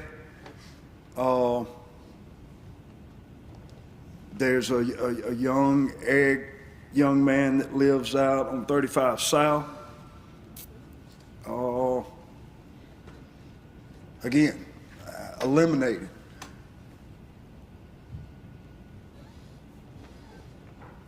I can't recall anymore. Okay. That's roughly 7, so Okay. close to 10. Yes, that sir. you personally interviewed. Yes, sir. Yourself. Yes, sir. And you're aware of others being interviewed. Yes, sir. Okay. None of which were tested. No, sir. Do you recall whether or not you obtained any of their cell phone records? Yes, sir. Yes, sir. There were some, and again, and I'm not skirting your answer. That'll be a question that Paul would have to answer. He pretty much has a database for. Certainly. I'm just talking about information that you're personally aware of, Mr. Douglas, because you indicated that you personally interviewed several. So I'm just trying to ascertain the ones that you have personal knowledge of. Okay. Then I misunderstood your question. But you said their phone records. Let me put it like this. I didn't obtain any phone records, sir. Okay. I'll answer it like that. Certainly. Your task force would have obtained those records, correct? Members of the investigative team would have, yes, sir. It's a better term, investigative team. Yes, sir.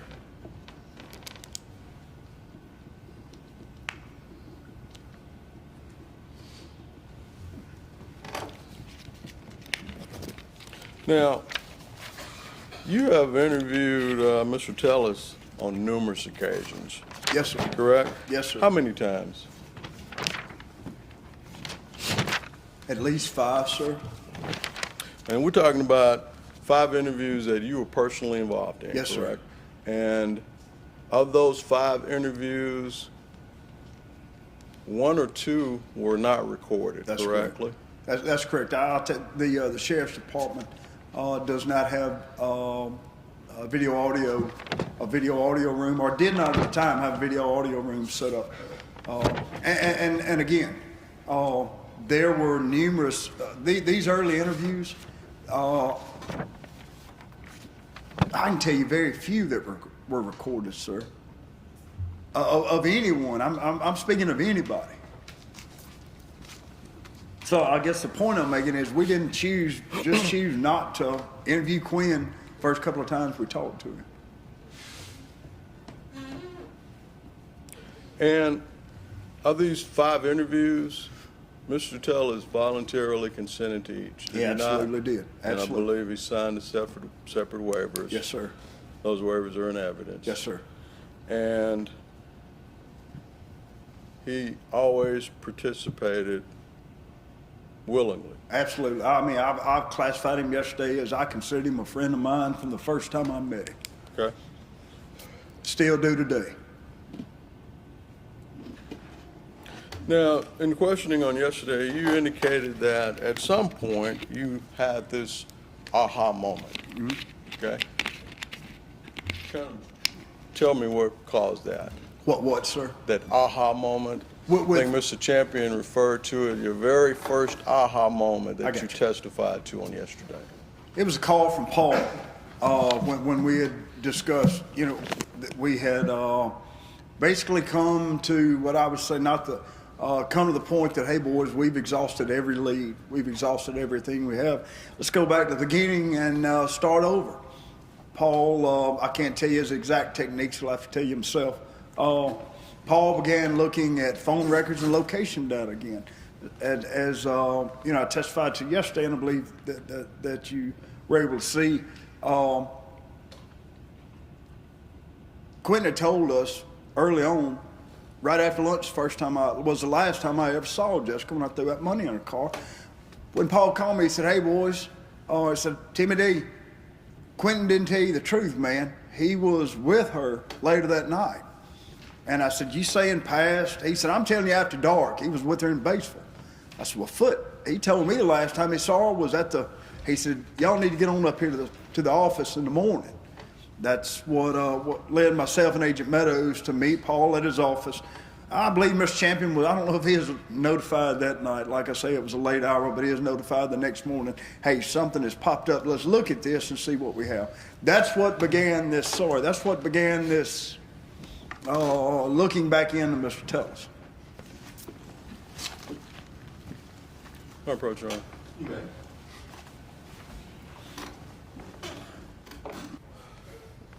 You've not discussed the case among yourselves, correct? All right. Mr. Fisher? Thank you, Your Honor. Mr. Douglas, we were about to look at we're going to talk about some of your interviews with Mr. Yep. Tellis. Yes, sir. I'm going to pull up a couple of clips in a Yes, second, but prior to starting with that, you indicated that, and please correct me if I misstate, but Yes, sir. you indicated that you were not the leader of this investigation regarding Mr. Tellis, and you weren't trying to take anything away from Barry Thompson, but that you weren't the leader. So who was actually leading this investigation? Again, I'll qualify, and I do have to qualify a lot of answers. Was I one of the lead investigators? Yes. Did I go in and consider myself the boss and running anything? No, sir, I didn't. Okay. So you were the leader of the investigation? No, sir. I was one of the lead investigators. You were one of the lead I investigators? was part of the team, took an early active role as one of the leaders in the investigation. Okay. Again, as it turned out, after several months, the investigative team pretty much, along with Major Thompson, but pretty much dwindled down to myself, Special Agent Meadows, Paul Rowlett, Mr. Champion. I wouldn't say there was a leader of the group. It was a team effort. Let me go a little farther. There are times that I've shown up on scenes being the supervisor when I was a regional supervisor. sometimes my job is just to hold the flashlight. I don't never purported myself to go to a scene and say, I'm the boss, listen to me. If that maybe does a little better explanation for you. So are you saying that there were co-leaders of this investigation? Yes, sir. I'm just trying to find out who was actually in charge. Oh, Major Thompson is over the investigators for the sheriff's department. I at the time was a supervisor for the FBI agents. The regional resident agent in charge of the FBI was at the FBI, but I didn't take orders from the FBI. Barry didn't take orders from me. So I was in charge of my men. Yes, I took in a leadership role in this investigation. But to say if there was no hierarchy, here's the boss and here's the underlings, it wasn't like that. Okay. Now, at some point, you were made aware that Miss Chambers was not actually in the car. Is that correct? You're going to have to be more specific. When she was burned or when she was found? Yeah. Well, allow me to rephrase. Sure. At some point, you were made aware that when the first responders arrived on the scene, yes, sir, that Miss Chambers was not actually in the vehicle. That's correct. Yes, okay? sir. Now, before I proceed, are you aware of any first responder ever saying that they saw her in the building, in this car burning? Oh, absolutely not. All of your information would lead to that she was actually maybe coming from maybe a part of a wooded area? Absolutely. Yes, sir. Would you agree with me that wooded area probably should have been included in this area that was roped off as a crime scene? No, sir. That'd be an argumentative matter. There was no secondary crime scene. I'll put it like that. Okay. There was only one crime scene. Okay, and that was a vehicle. There was no secondary crime scene where there was fire indicated anywhere else. Sure. Where the woods search, yes, they were. There was no secondary crime scene. There was a primary crime scene, that's it. Okay.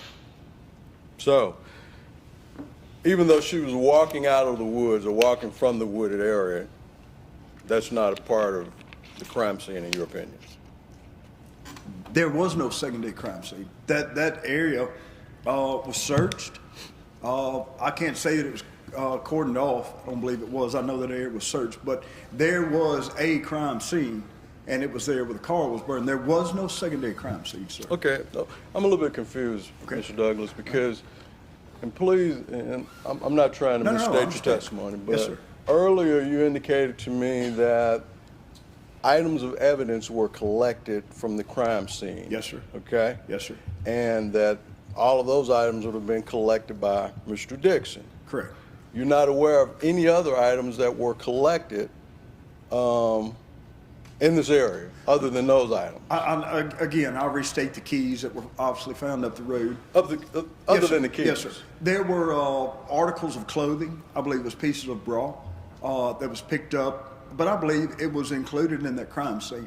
Now, I'm not aware of any other evidence that was, collected from any other area other than close to the crime scene. Doesn't mean it wasn't, it means I'm not aware of it. You're not aware of it? Okay. Correct. So yes, even though she was walking from the woods, you don't consider that part of the crime scene?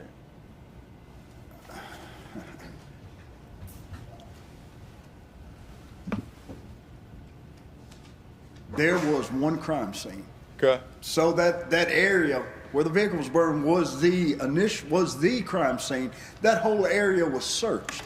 So I'm sorry, sir. I'm not understanding exactly if you want it to be a secondary crime scene, which there was not, or I'm not following your line of questioning. I'm sorry.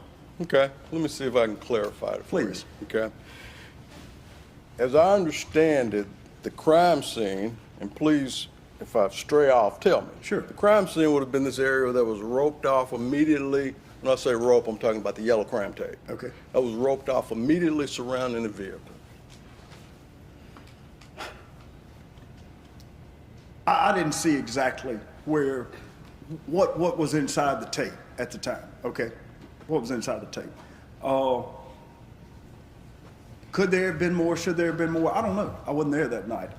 The area, I consider the crime scene area, excuse me, that area where the vehicle was found, the knoll, down into the ditch, all that, I'm considering part of the crime scene. Now, again, I'll restate, the place that she walked from, those places were searched. They were walked.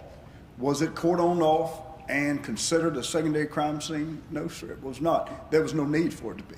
Those areas were searched. Yes, sir. But there were no photos taken of those areas. The area that you walked from. Okay. All right. As far as I know, no, sir, there weren't. Have you personally reviewed any? Reviewed what, sir? Any photos taken from the area that she would have walked from on the night that she was encountered by the first responders? I'm not, but finish that answer. We were told by the firemen she came from this way. I was never told, I don't know that anybody was. Jessica walked out of this specific spot in the woods. What I understood, and understand today, is that when the first responders pulled up, Jessica walked from in front of the fire truck, a little west of the fire truck, and walked toward them. A couple of them said it was like she stepped out of the woods. Some of them say she was just walking up the road. So, was all that a place of interest? Yes. Was it part of a crime scene? No. The crime scene was that area where the vehicle was burned. Okay. Now, and then you talked about the first responders. Okay, now earlier we talked about them and their reports, but now some of those first responders were actually law enforcement officers, were they not? You'll have to be specific. I'm not. Chuck Tucker, Darrell House. Okay, I'm speaking of firemen, sir. I'm sorry. When I say first responders, I'm speaking of the firemen. But some of the people to first respond were actually law enforcement. Yes, sir. And those persons actually got in the vehicle or the ambulance with Miss Chambers, did they not? I believe that's right. Yes, sir. Okay. So there were other people writing reports other than first responders. These volunteers, these woodshed persons, or these other volunteers that you referred to earlier. There were some professional folks out there. There were some uniformed road deputies there. Yes, sir. Okay. I just wanted to clarify that. Absolutely. Now, you did a report in connection with your investigation, did you not? Yes, sir. Okay. May I approach you? You may.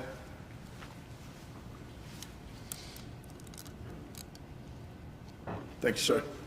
Yes, sir.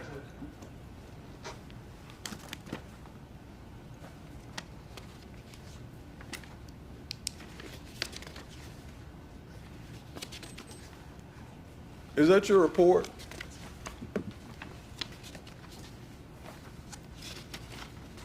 Yes, sir, it is. Would that pretty accurately sum up your investigation?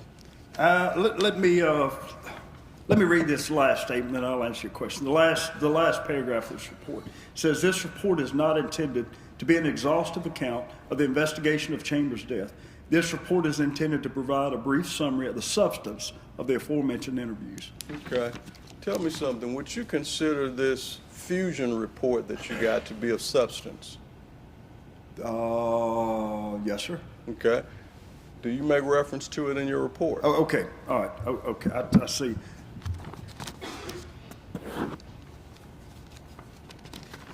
And I'm talking about the fusion where you obtained the initial list of Erics from. Understand. Okay.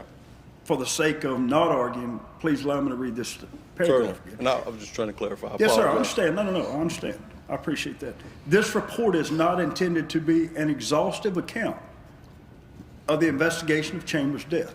This report is intended to provide a brief summary of the substance of the aforementioned interviews. Mr. Douglas, I heard you on that. Okay. My question was that, does that report make reference to the fusion report that you indicated that you requested? No, sir. Okay. It does not. But again, this is not an exhaustive report. Okay. Yes, sir. Yes, May I sir. retrieve that, Your Honor?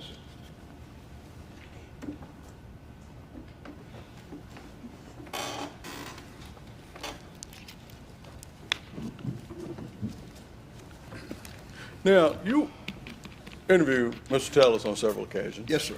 And now, tell me, you indicated that you considered you and Mr. Tellis to be friends. Yes, sir. Okay. We struck up a relationship early on. From the very beginning. From the very beginning, yes, Okay. sir. And during these interviews, did you get the impression that Mr. Tellis was being honest with you? No, sir. You did not? No, sir. Okay. Well, let's be more specific. Which interviews are you speaking of? Well, either he was, well, all of them. Well, I can't answer yes or no to that. The first two interviews felt like Quinn was being pretty honest. Okay. Obviously, excuse me, by the time we re-interviewed Quinn in Louisiana, I had the benefit of technological data, and I knew that he'd been telling me mistruths, lies. Okay.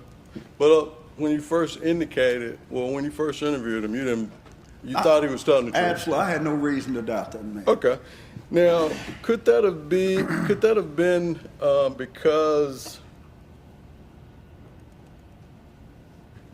he maybe didn't understand some of your questions?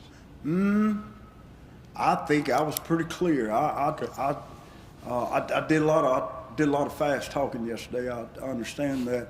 Sorry, I apologize.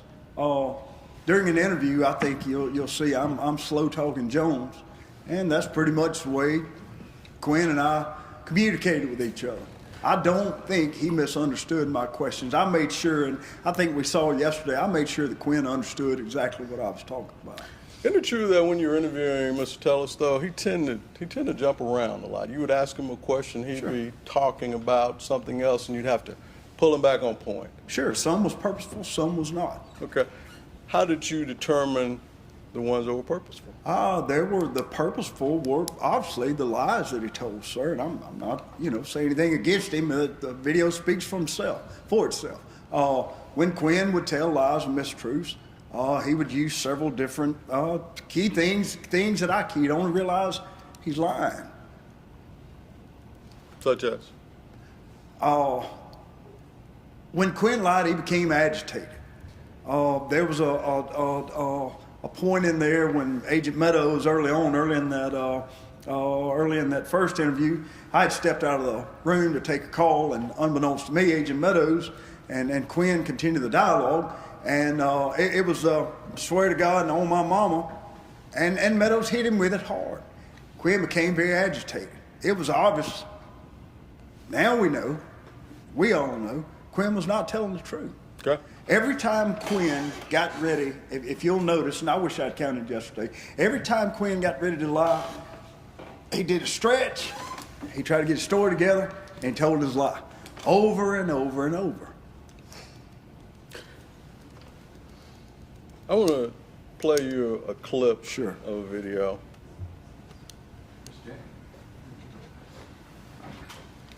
These are going to be short clips.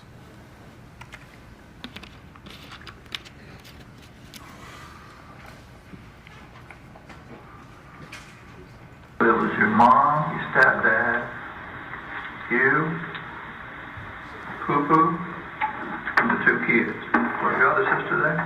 No, she got her own house. She got her own house. Okay, so it was you guys there. Anybody else the night before? Did anybody else stay there that you know?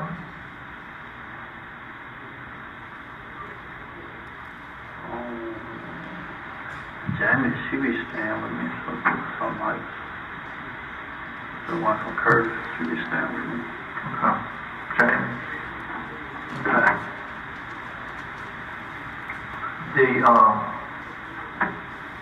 So you woke up that day.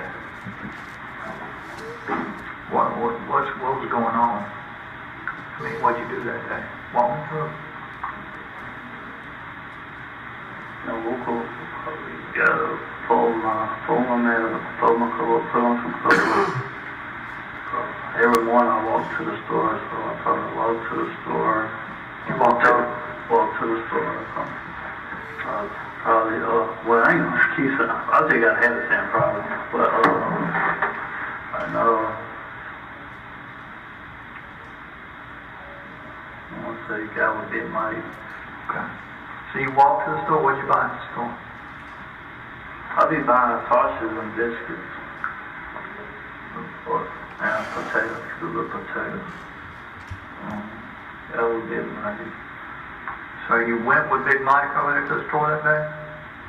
He pulled up at my mom's house. Okay. So he pulled up before or after you went and got shot some biscuits? After probably a couple hours later. A couple hours later. That's not jump. We don't want to jump hours now. We're dealing with minutes here. Okay. So you walked across the street, got your sausage and biscuits. Who else you talked to over there at the store? Do you remember who else was working? Mr. Douglas, you recall that clip, Yes, sir. correct? Would you agree that, now, first of all, that interview there took place November the 2nd, That was the 2nd, yes, sir. 2015. That's Yes. almost a year later, right? Yes, sir. Would you agree with me that Quentin seems to be struggling to recall the details that you're asking him about in this particular clip? In reference to a sausage and biscuit, I would agree with that, yes, sir. Okay. Well, he talks about the sausage and biscuit, but the date that you're actually asking him about in this clip would have been the morning that he, Keisha, and Jessica Chambers rode around. Yes, sir. But when he was recounting that day to you, he said, I walked across the street, got sausage and biscuit, and then came back, got with Big Mike. You recall that? I do, yes, sir. He just kind of skipped over the fact that he rode around and he and Keisha went riding that day. Sure. Okay. Did you get the impression then that he was trying to conceal that from you, or did he just not remember it being a year later? I don't know, sir. I can't tell you, was it purposeful, not wanting to talk about Jessica? Skipping over that, I don't know. But if you notice shortly in Meadows, he began to pull him back and say, hang on a minute, we're not talking about hours, we're talking about minutes. And I believe if that clip had gone on, Meadows would say, let's talk about, so when I say pulled him back in, just reminded him of, hey, this is what we want to talk about, this is why we're here to talk.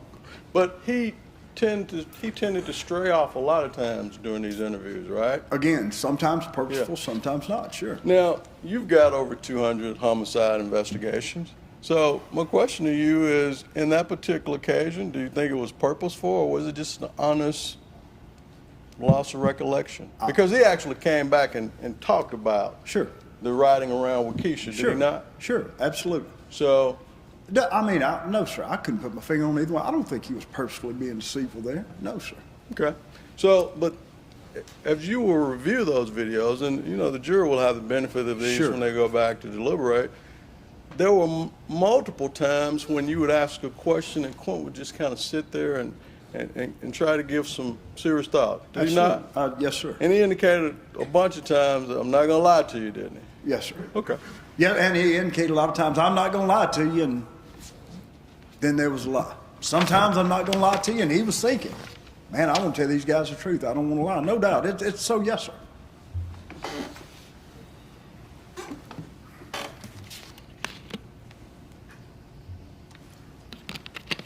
Play another clip for you. Sure, yes, sir.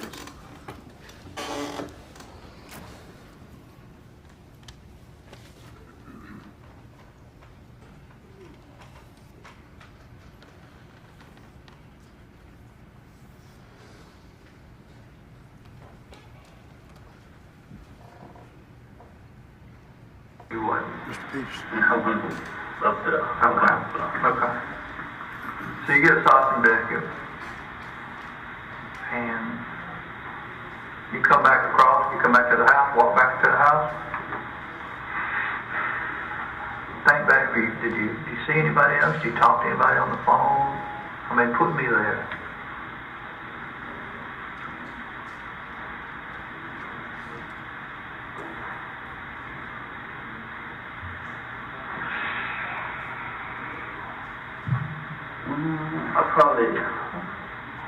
I can't remember if I talked to Jessica that morning. I want to say I did. It was just, I know.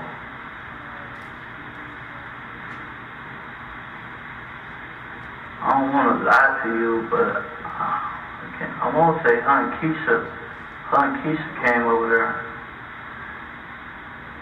And I got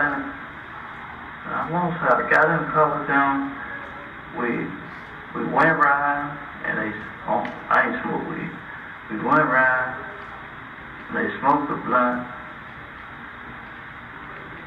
and Well, I'm trying to let you know everything. You know, and I know you're right, because I know you did do that. I know they did pick you up. Well, see, this is, remember I told you, I know a lot more. I ain't gonna lie to you. I know, and I don't want that. You know, you're an honorable guy. Remember what your mama tell you. She treats you, treat people with respect, right? And be honest. You know, that's what I'm doing to you, right? So, and I know that they picked you up. Okay, so that's good. So where did, when they picked you up, where'd you go? You left your driveway and went where? Well, I want to say that, I don't know.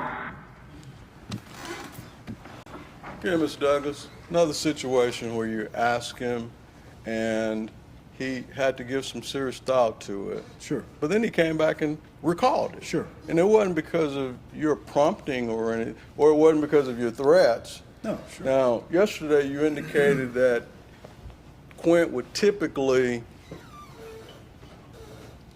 he had to typically be confronted with some information first, and then he will come back and tell you the truth. But that's not the case in that clip there, is it?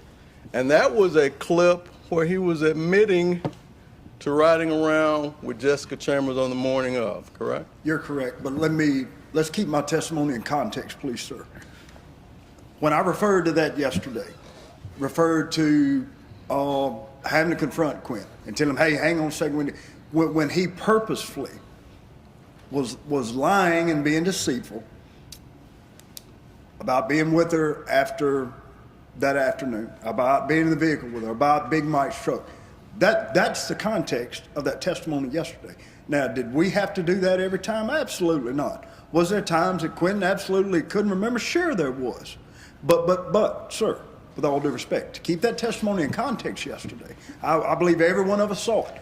When we were when we were confronting Quentin with, hey, we know these things, you are lying about these things, we can prove these things, that's the context of what I was speaking or testifying to yesterday.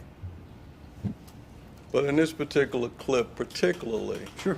after he recalled where he was, then Mr. Meadows chimed in. You recall that? And said, on the video. Okay. Yeah, he was like, well, we know some of the things, but we're not going to tell you. Sure. You recall that part Sure, of it? yes, sir. And that happened after Quint had recalled this detail, putting him in the car with Keisha and Jessica that morning, right? Absolutely. And again, keep it in context with all due respect, sir. What Meadows was doing was an investigative technique that you'll see all through and we saw yesterday. We know more than we're telling you. We're not going to open our notebooks and open our computer right now and show you. We want you to know. We're telling you the truth. We know some things, so please tell us the truth. And again, you're absolutely right, but please keep it in context, sir. And as I've stated repeatedly, Mr. Douglas, if I say something that mischaracterizes your testimony, please let me know. No, it wasn't mischaracterized. I just wanted to make the point to keep it in context. Certainly. With all due respect. But you would agree to me that that's early in that interview, but that happened. The question would be asked to Quint on numerous occasions throughout these videos without sitting here looking through another 5 hours of video. There were numerous occasions in those videos where you said, take your time. Absolutely. Sit there and think about it. Absolutely. And that was because we're talking about a year, and in the later interviews, almost 2 years later. Yes to that. Yes also to numerous times yesterday, I told Quentin, please, just tell us the truth. All we want is the truth. So it was again to say, Quentin, take your time. I didn't have a desire to sit there and hound him or to have to beg him to tell the truth or to confront him with his lies, Mr. Peterson. Again, investigative and interrogative techniques, sir. Certainly. Now,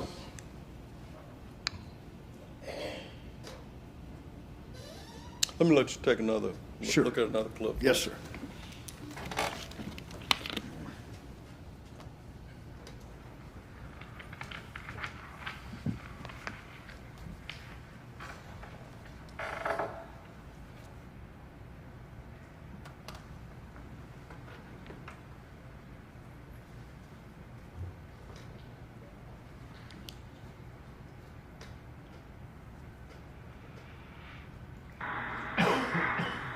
went on, I don't know if we went through the same law too, but I know we went on the, like, down the post office hill, we went all the way around, they smoked, then we came back. What's all the way around? If I'm not from over there, what's all the way around?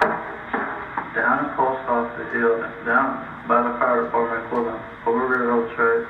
We went right down the hill, all the way up through there, all the way up, like it's like a split. We went down that way, we went all the way around there, and we came back up and went around the back side of the courthouse. You know what I'm talking about? Back up at the door. So y'all took a left to the split. When you go down there past the railroad tracks, take a left to split. Once you go up there, down through there, we went right down through there, then we came back up through the other side of Shiloh, and we came back behind here. Well, we were just riding while they were smoking. Then they brought me back to the house, and that's when I got with Big Mike. Okay. I don't know where they went to. Okay. Did y'all, while you're making this big turn, so y'all went down past the railroad tracks to the split to the left, and you kept driving, you get the wooded area, and you end up coming back to the north side that way? Or did you end up coming back into Cortland? Yeah, the same way we went down, we came back But up. you took the right that way, coming back in. Okay. And then you went up to Shiloh that way? We went, okay, across the road from where Big Mike, it's a store. Right, Big all the way store. over, You go down by the big store, you go over railroad track, the fire department, you get up to the hill, it's a split, you can go either that way or that way.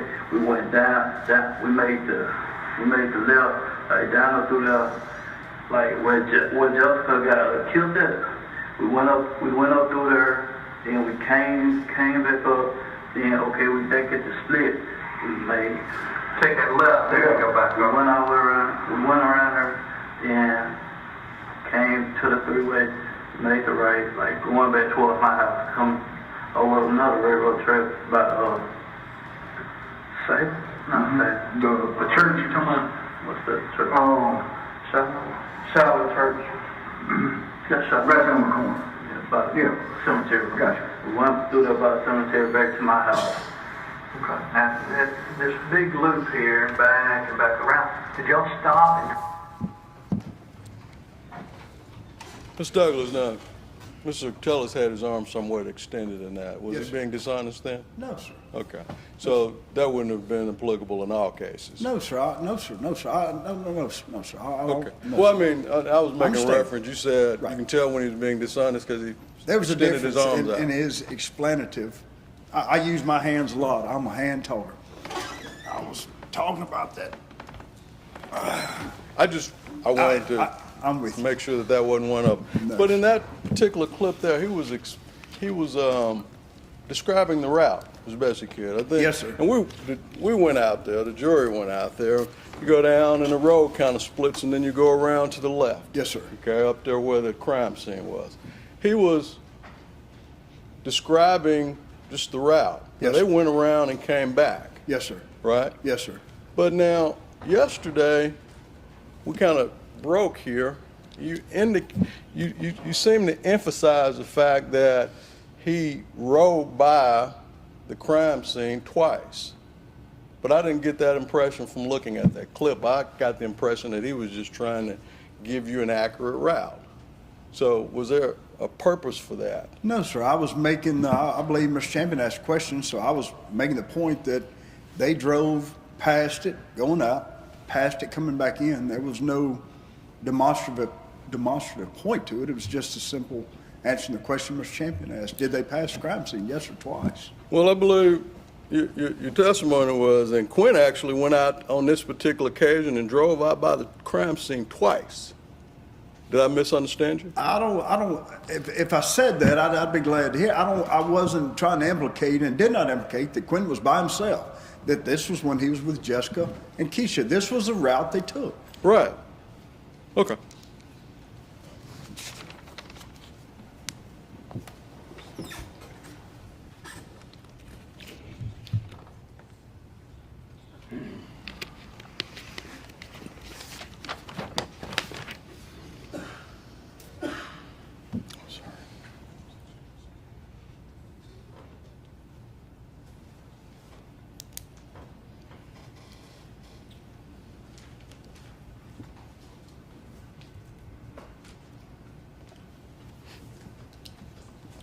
No, while we're queuing this up, you indicated that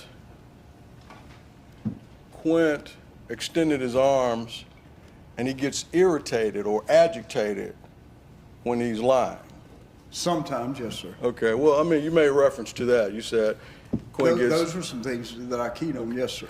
But now, you made particular reference to a conversation that he was having with Agent Meadows. Yes, sir. But into the fact that he was upset in this particular case because Agent Meadows accused him of lying. He was lying, sir. Okay.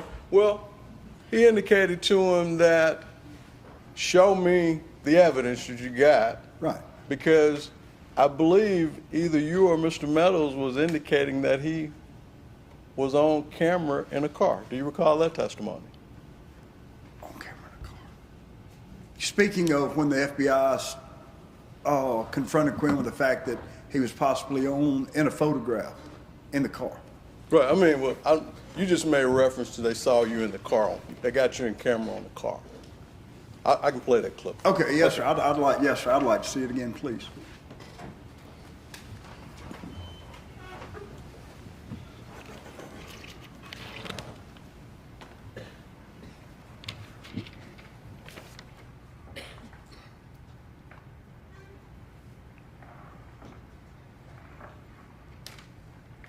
Okay. So you got back to your house. Y'all started drinking beer. Now, what time are we talking about?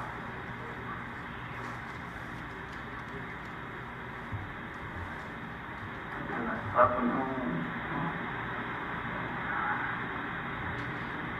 Probably between 1 and 3. It's an afternoon.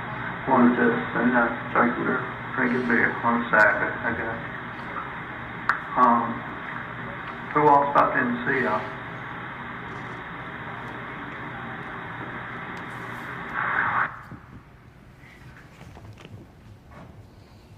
Agent Douglas, in this particular clip, again, he seems to be struggling, just trying to remember. Sure. Would you agree with that? Yes, sir. Did you get the impression that he was being dishonest? No, sir. Now, in this particular clip, he was trying to ascertain exactly what time Big Mike came back. Do you recall yes, sir. that? Yes, sir. And he said between 1:30 and 3. Yes, sir. Does that comport with your recollection of Yes, sir. what you're aware of? Yes, sir. He was struggling to answer that question. He was. Was he not? Yes, sir. And this was, again, almost a year later. Sure. So he was able to, after giving it some thought, able to recall that particular detail. Yes, sir. Okay. Now, I guess you went on in this particular clip to identify some of the other people that came over there. Do you recall that? Yes, sir. That would have been Shigog, Mike Rudd, and Travis Sanford. Yes, sir. Okay. Now, that's a portion of his testimony that you believe that he's being inaccurate about. That, say again, that I believe he's being inaccurate about the guys, but Let me say it like this. Yes, sir. You basically said, I believe on yesterday, and please correct me if I'm wrong, that he wasn't with Big Mike because Big Mike was in Nashville. no, sir. That was later that afternoon. Okay. That he was not with Big Mike at the Sandbox was my testimony, sir. Later that afternoon. Okay. I'm sorry, go ahead, sir. Go ahead, I'm sorry. Oh, yes, sir. Whenever Quentin had told us that he was with Big Mike at the Sandbox, got his truck, went to Batesville. That was the point that I knew Quentin was telling the mistruth, and that was what I was referring to yesterday. Certainly. But in that particular scenario, or in this particular question, he told you that Big Mike left between 1 and 3. Did he say he left or he was there? Left He the left. house. Could have been left the house. Yeah, so what time did I believe the question was, and I can replay it, it said the question was, what time did Big Mike leave there? The house, okay. So he was honest, and he told you that he left between 1 and 3. Left the house.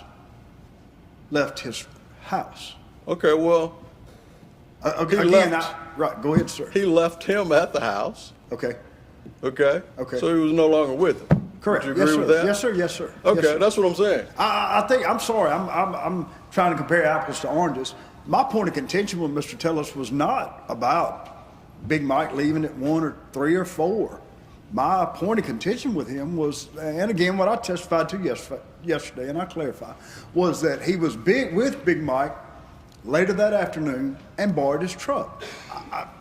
I could care less if Big Mike was at the house and what time he left the house. My point was, and he is still, that Mr. Tellis claims he was with Big Mike that afternoon, evening, borrowed his truck and went to Batesville. That's the point of contention, sir.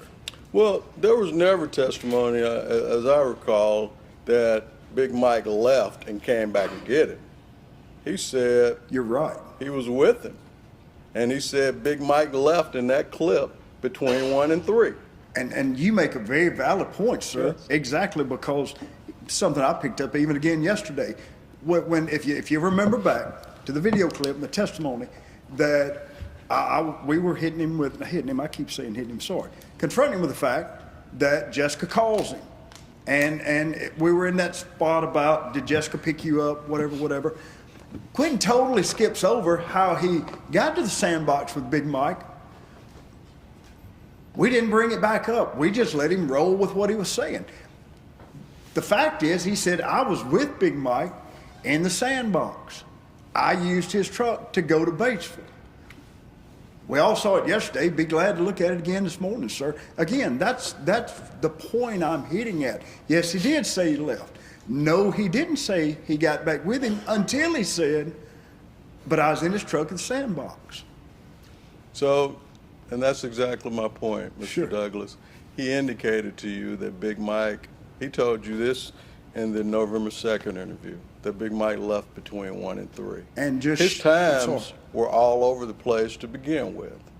They were somewhat, yes, sir. Okay. So, what do you attribute that to? I do attribute it to the amount of time, sure, Okay. between the interview. But again, let me back up to make this point, to answer your question, sir. 4 days after the murder, we never had these conversations. We never had these conversations when it was fresh on his mind, Mr. Peterson, when he should have been able to say, I did ride a bike. No, sir. That's why we had to come back to this point. Would to God that he would have told the truth on December the 10th. We wouldn't have been in Monroe, Louisiana on November the 2nd of 2015, trying to not piece him back together, but trying to get the truth out of him. I wish he would have told me the truth. I would rather he told me the truth. The bottom line is he didn't, sir. And so unfortunately, does he forget some things? Sure. Again, all that could have been, wouldn't even have to go there if he'd have told the truth to start with. But we don't have the benefit of any video from the December 10th interview, do we? No, sir, but you have my testimony and my notes and my report. And so you have the truth of the conversation that took place on December the 10th, 2014 at the Panola County Sheriff's Department. No, sir, I have your report. Okay. I do not have any notes from you. It was turned over to the prosecutor. Okay, well. Yes, sir. I Okay. understand. I'm just letting. Would you like to withdraw? Yes, sir.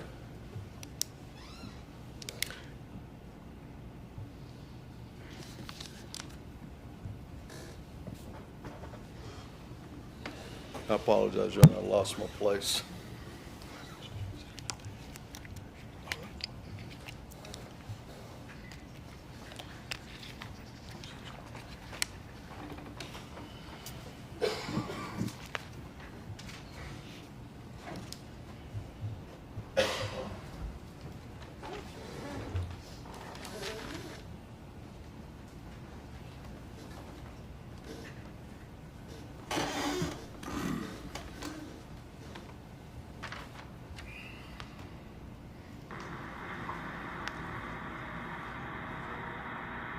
Can't remember how he did it.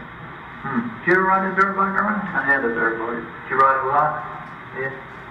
Yeah. All right, so you're sitting there. How long did Big Mike stay there? We was there for a while. So long.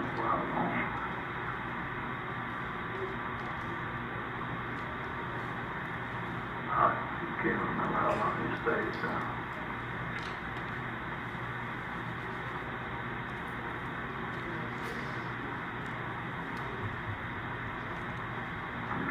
All right. Time marches on. So when's the next time you talk to Jessica?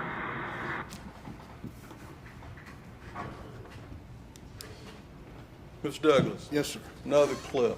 Yes, sir. Exactly about 70 seconds later, he's asked that same question again. Yes, and where he had just told you that he believed Big Mike left between 1:30 and 3, Yes, his sir. response here was, I don't remember. Yes, to sir. the exact same question. Yes, sir. Okay? Yes, sir. What would that indicate to you? That he didn't remember. He didn't remember. Yes, sir. Isn't it possible that there were several other instances here where he just didn't remember or Sure. had some problems? I'm going to object to that question. Mr. Peterson asking Investigator Douglas what may or may not have been in the mind of Mr. Tellis. Rephrase your question, Counsel, please. Certainly.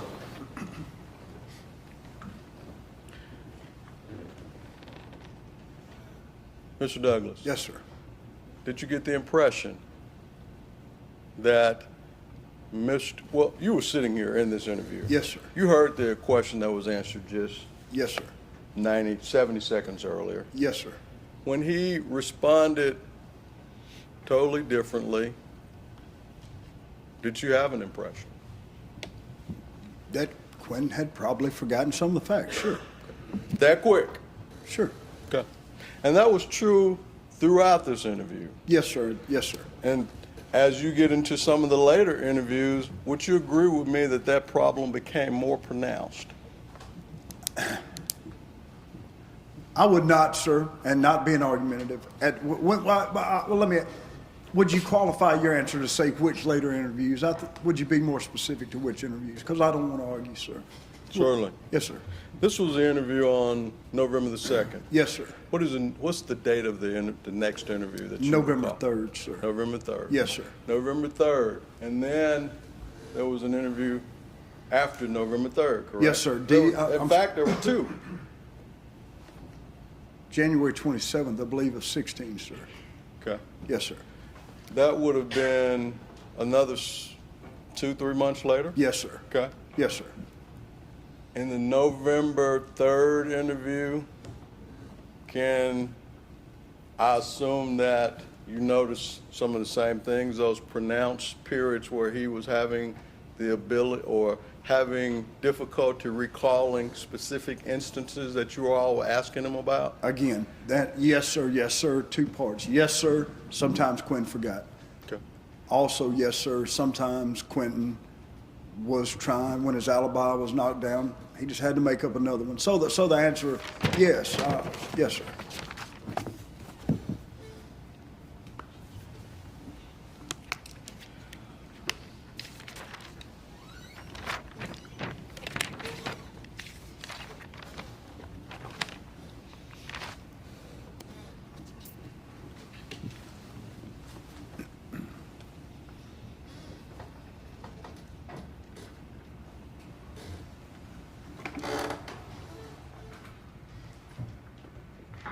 I mean, is it, that you ever seen? I don't know that I have. I've been sitting here trying to think of, is it a pickup or is it like an SUV? That's an SUV. You know, I'm a Suburban.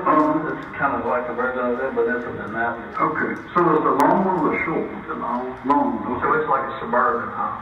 About the same Like you model? call XL, yeah, with the third or two. Okay. About the same year model? I don't know. I was a little newer. Well, not my Marshall, but like my stepdad, he got a Suburban, but it ain't too much different from this, so.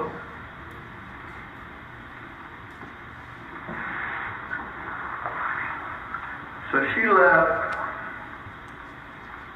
how long before you started talking to her again?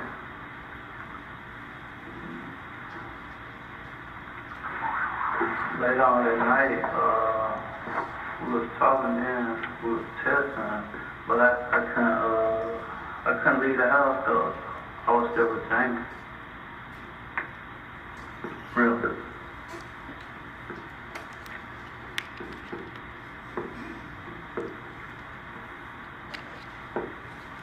Just, Jamie gonna tell the exact same story?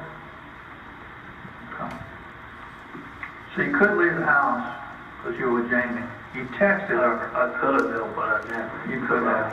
Hold up. That night,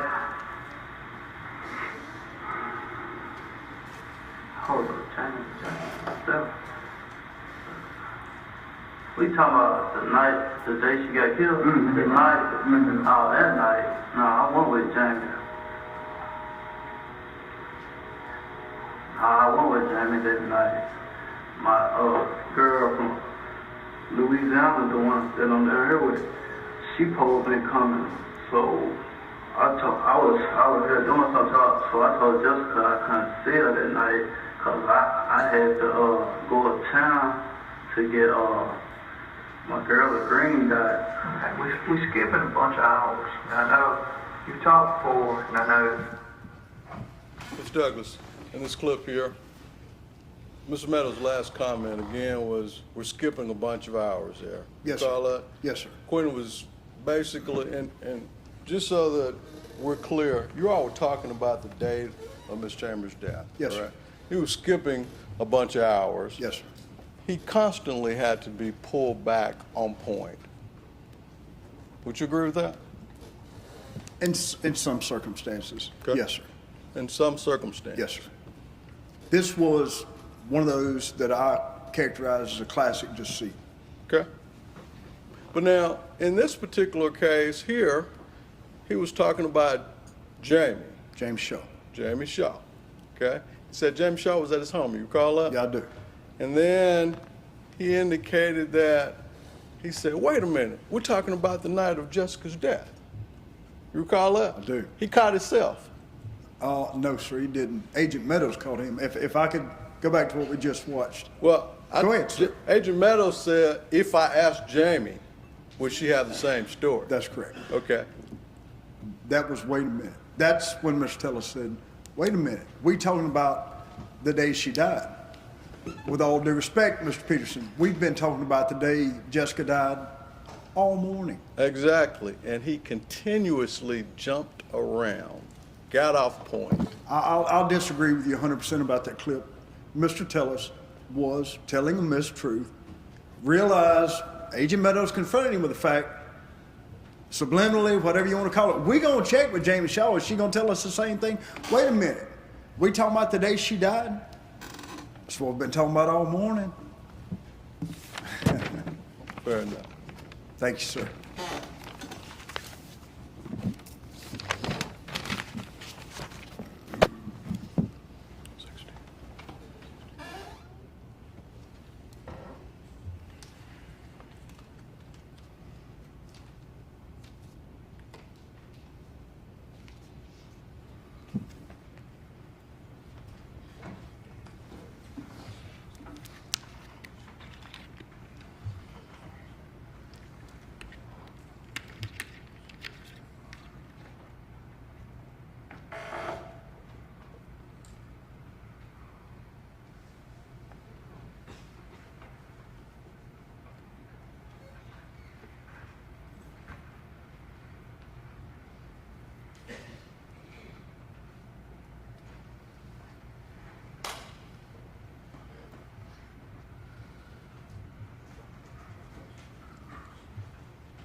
Okay. Let me ask you this. Where'd you have dinner that night? John?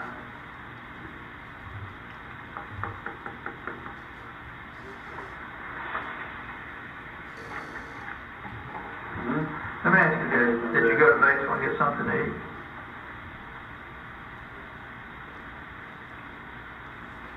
No.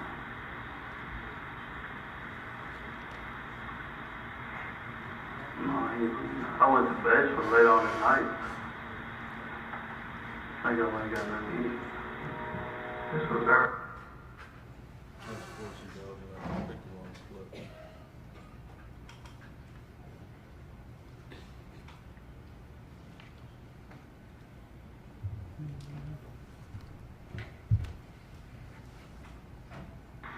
Let me ask you a question. What was your cell? You got the same cell number now you had back then? What's your cell number? Just 609 66 19. 6619. That's the only phone you had? Everybody got two phones nowadays. What's your other number? That's not from my head. I have. What about back then? Back then, I used to use, when I first got out, I used to use my sister's little boy government phone. No, so he had a government phone. What was his sister's little boy? Little man, How old is little man? 7, 8. How does he have a phone? My sister gave it to him. Okay. Little flip phone. Yeah, good for him. Yeah, I got it. So, what was that number that you used? Mr. Douglas, that was a more of a minor point, but it's another instance where he just couldn't remember something. In this case, it was a phone number that he'd been using. Speaking of his phone, No, I'm talking about, I think he referred to it as a government phone. okay, speaking of his, I guess his nephews. But I believe you all indicated that he used that phone from time to time. You know, yes, no, sir, he did. He indicated that he did. Yes, on the video there, he indicated that he did. And so, say what he said. When I got out, I used it. So I don't know, 35, 36 days after, up until the time of the killing, he said I used it. Some 30 days before. I don't know exactly when he used that phone. He couldn't remember the number. He couldn't. Another instance of something he couldn't remember. Yes, sir. Yes, sir.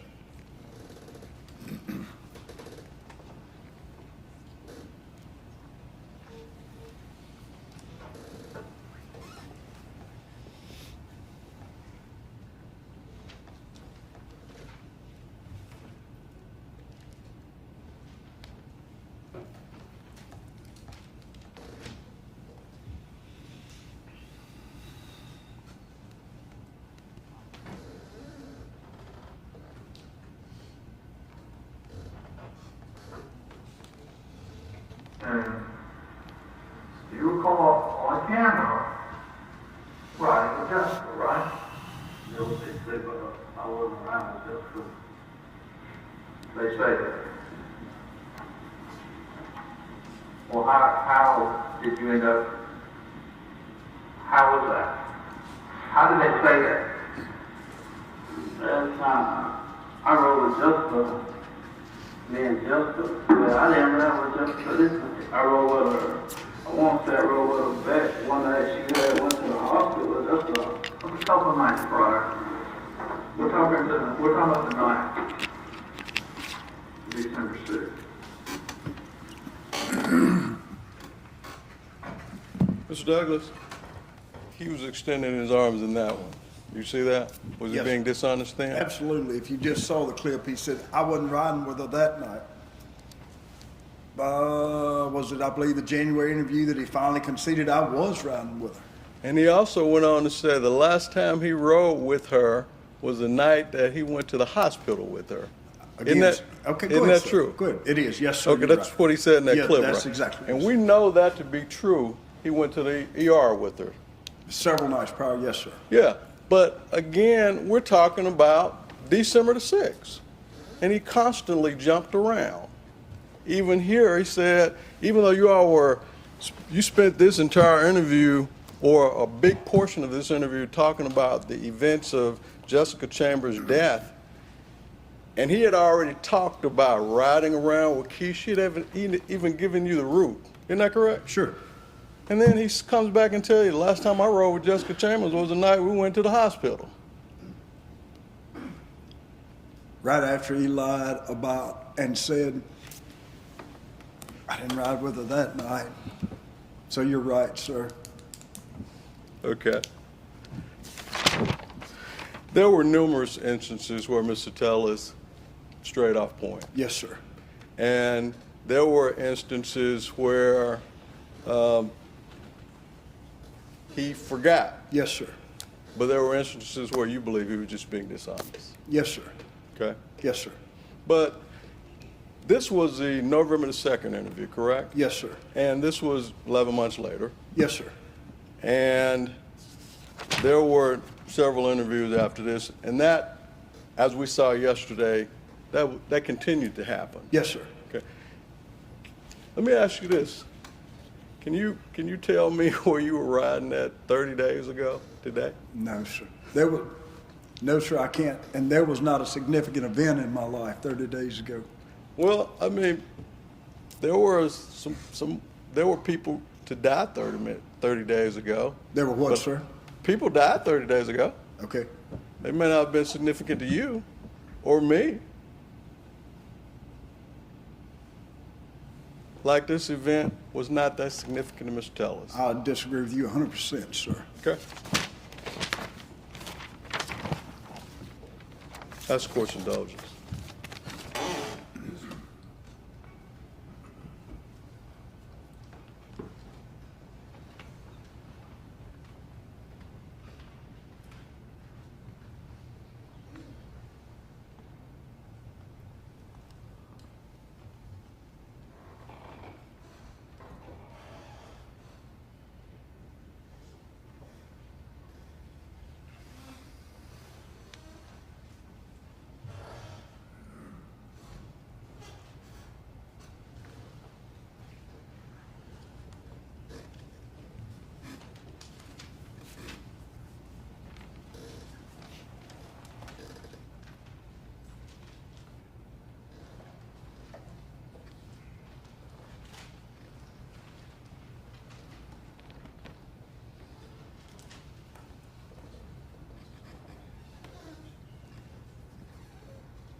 Mr. Douglas, Yes, sir. I'm going to only go through 2 more clips Yes, sir. and question you about it. I'm not going Yes, sir. to belabor that point. Yes, sir.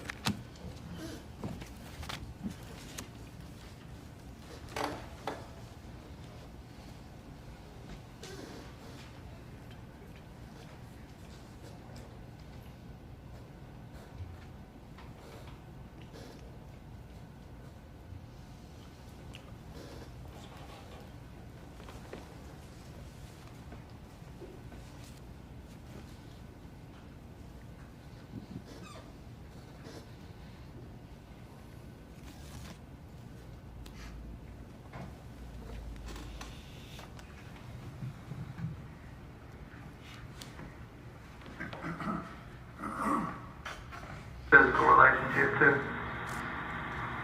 Meaning, Meaning you and her have sex? yeah, we had sex Okay. Would you have it pretty often or one time. one time? One time. Really? Okay. And how soon was that after y'all met? It wasn't long.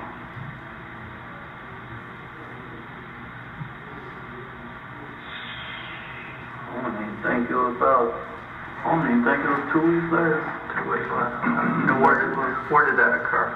Where did y'all say? We had sex beside my mama's house.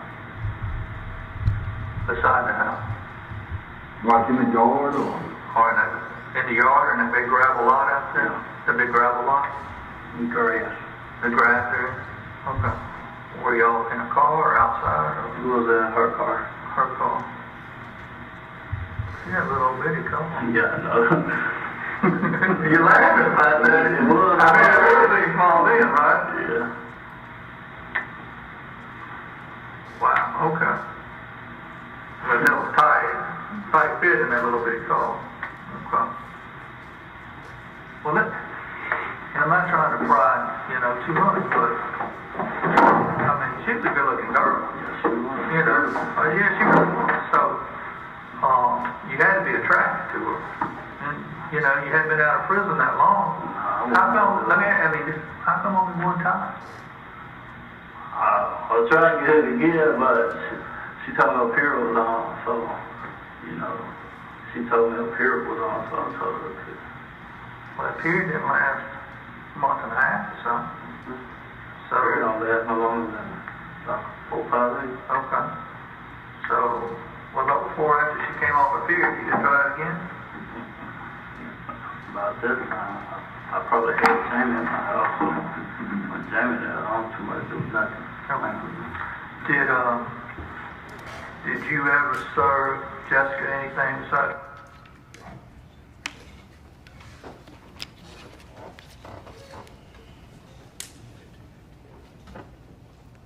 Mr. Douglas, you recall that portion of Yes, sir.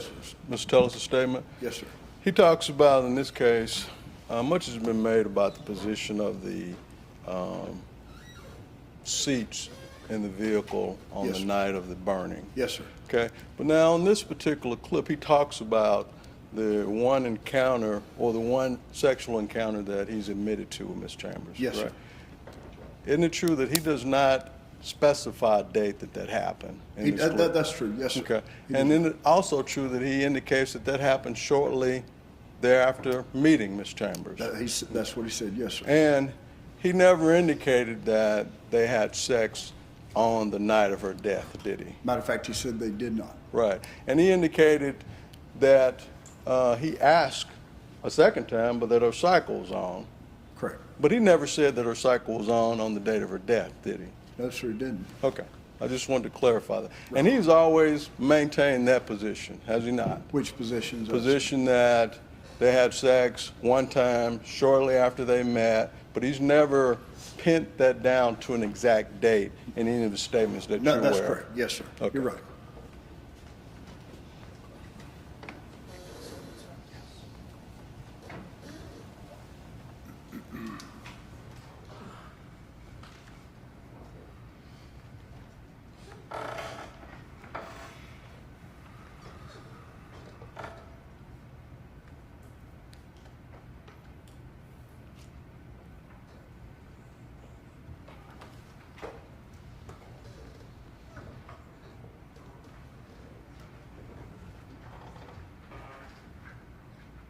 I see it all the time around. Yeah, because I mean, you wasn't working at that point. No, Okay.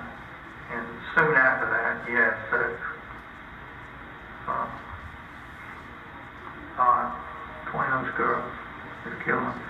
How in the hell did y'all have sex in that little bitty car? She come over to you, to your side of the car? yeah.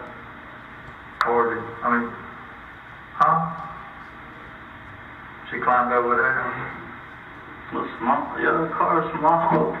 We was on the passenger seat. She came over there to you? Okay. Just curious on that, yeah. That's the only time? Yeah, one time.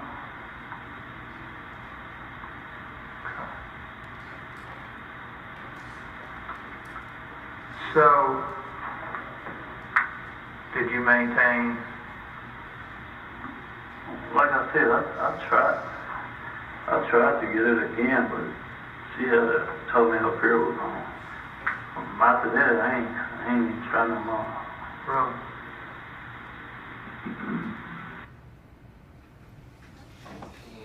Mr. Douglas, again, same clip. Yes, sir. Same interview. Later in the interview, Mr. Tellis is referring to the one sexual encounter he had with Ms. Chambers. He never specifies the date of that encounter, He did correct? not. That's He correct. always has maintained that encounter happened shortly after they met. Is that correct? Yes, sir. After 2 weeks before, yes, sir. Okay. Yes, sir. And he indicated that he tried again, but she, whenever he tried again, said that her cycle was on. He did. But he never said that her cycle was on the 6th, December 6th, did he? He also said, I tried to get it again. Can I get an answer to my question first? The answer is yes, sir. Okay. And thank you, I'm sorry, I apologize. And he also said, I tried to get it again, but I just let it go. And we know from the text messages that's not so, because it was over and over the prior 3 days. I want you, I need you, I want you, but you want some loving, I need you back. So, yes, sir. Certainly. This interview took place on the 2nd. Yes, sir. Did you all talk about that during your unrecorded interview? About this, The sex? yes, sir, I believe he was asked if he had ever had, I believe that's right, asked if he had ever had a sexual relationship with her, and it was a one time. Well, believe or Could I refer to my report? certainly. Uh, I did have you- a copy. I'll be happy. Okay. May I approach you? Thank you.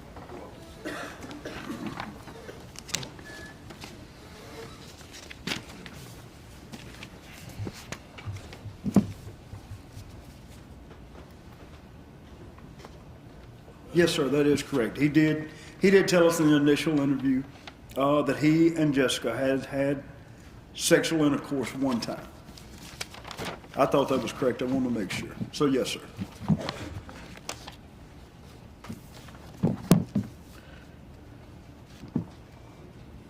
Yeah, finally,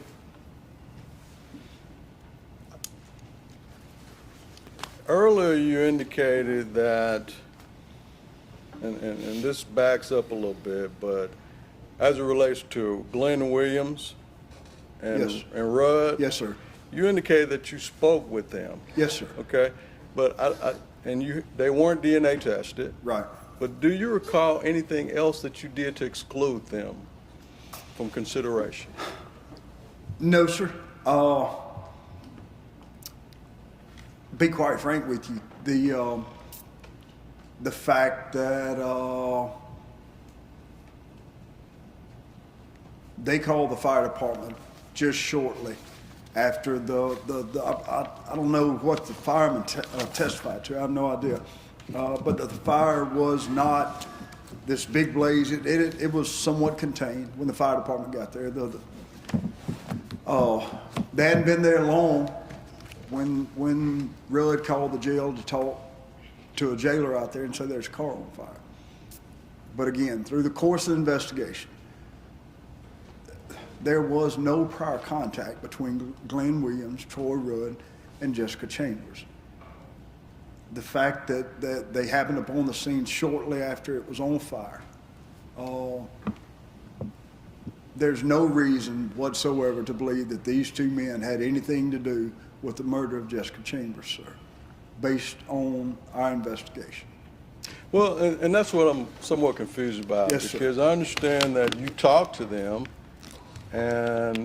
but beyond that, I'm not hearing anything else that you did that would comprise an investigation. Or was that it? Just a conversation? It was a conversation, and again, based on the fact that when they arrived, or when they pulled up to that scene, time the fire department got there, that car was not emblazoned. It hadn't been on fire long, if I can put it like that. I'll finish answering your question like this, with all due respect, Mr. Pearson. I don't know how many DNA samples are on there. It looked like 10, 15, something like that. There were another 100 people that we interviewed. We didn't swab them. We had no reason to. There was no implication whatsoever. And it's the same with Glenn Williams and LaTroy Rudd. Those two men, there was no reason to believe that those two men had anything to do with the death of Jessica Chambers. They pulled up on the scene of a car fire, called it in. We talked to them that night. They made a call. They saw a car fire. They made a call. They had nothing to do with the death of Jessica Chambers, Mr. Peterson. Based upon the fact that you've had over 200 homicide investigations, Mr. Douglas, is there anything that you would have done differently had you been in charge of this investigation? Hindsight's always 20/20, sir. Absolutely. Are there some things I would have done differently? Absolutely. Yes, sir. But I can tell you one thing I wouldn't have done. I wouldn't have had any reason to swab Glenn Williams or Troy Rudd whatsoever. So if that's part of your question, with all due respect, that's not one of them. That's of course indulgence.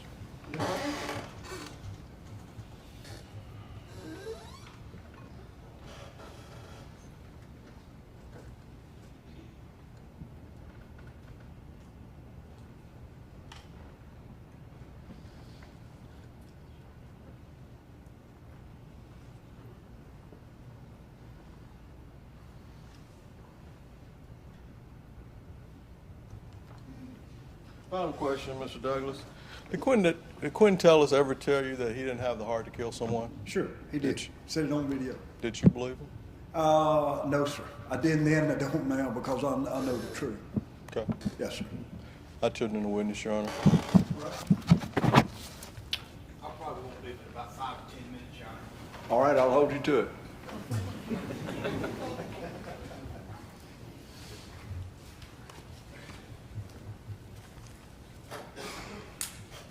Tim, I think Mr. Peterson was doing what I call the classic didn't do defense.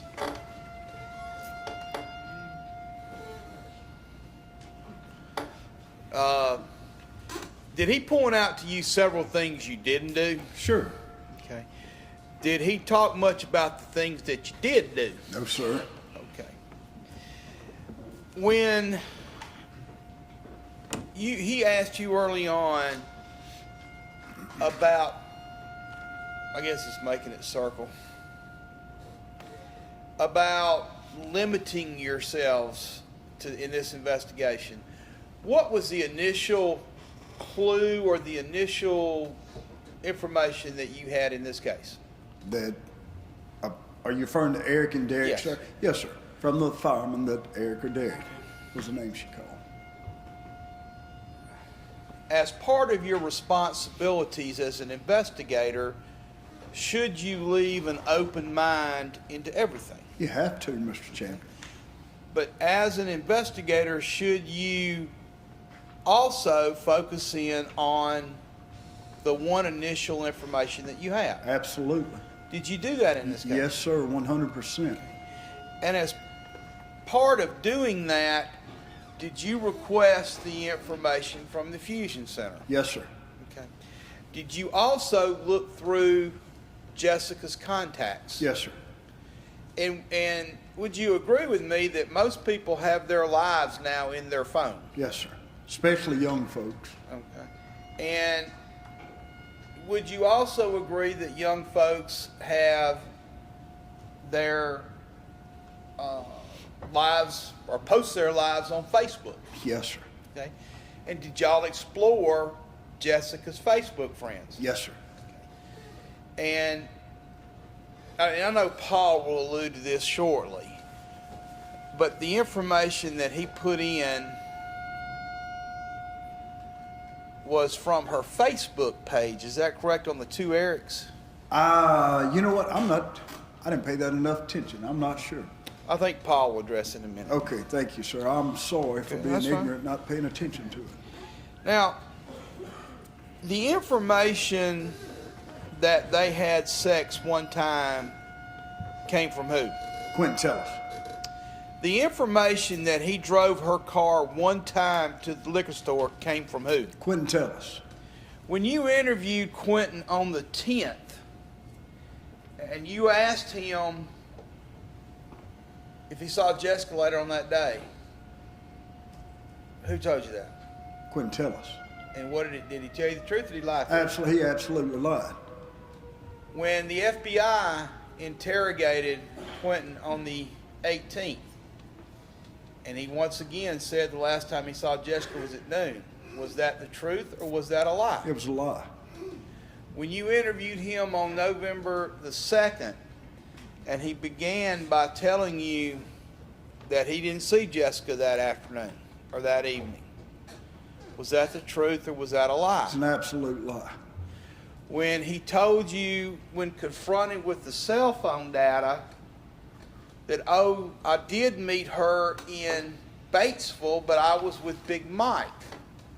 Was the fact that he was driving Big Mike's truck and with Big Mike that afternoon the truth or a lie? It was a lie, sir. When he said he met Jessica in Batesville to give her some green, was that the truth or was that a lie? It was a lie, sir. Okay. When you come back and on the 27th, when the interview began with, I was with Big Mike.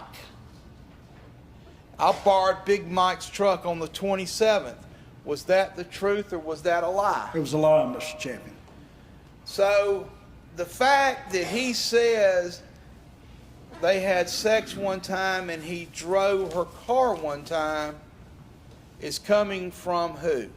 The lips of a liar. Quentin Tellis. Thank you. Nothing further, Your Honor. All right. We're going to break for lunch.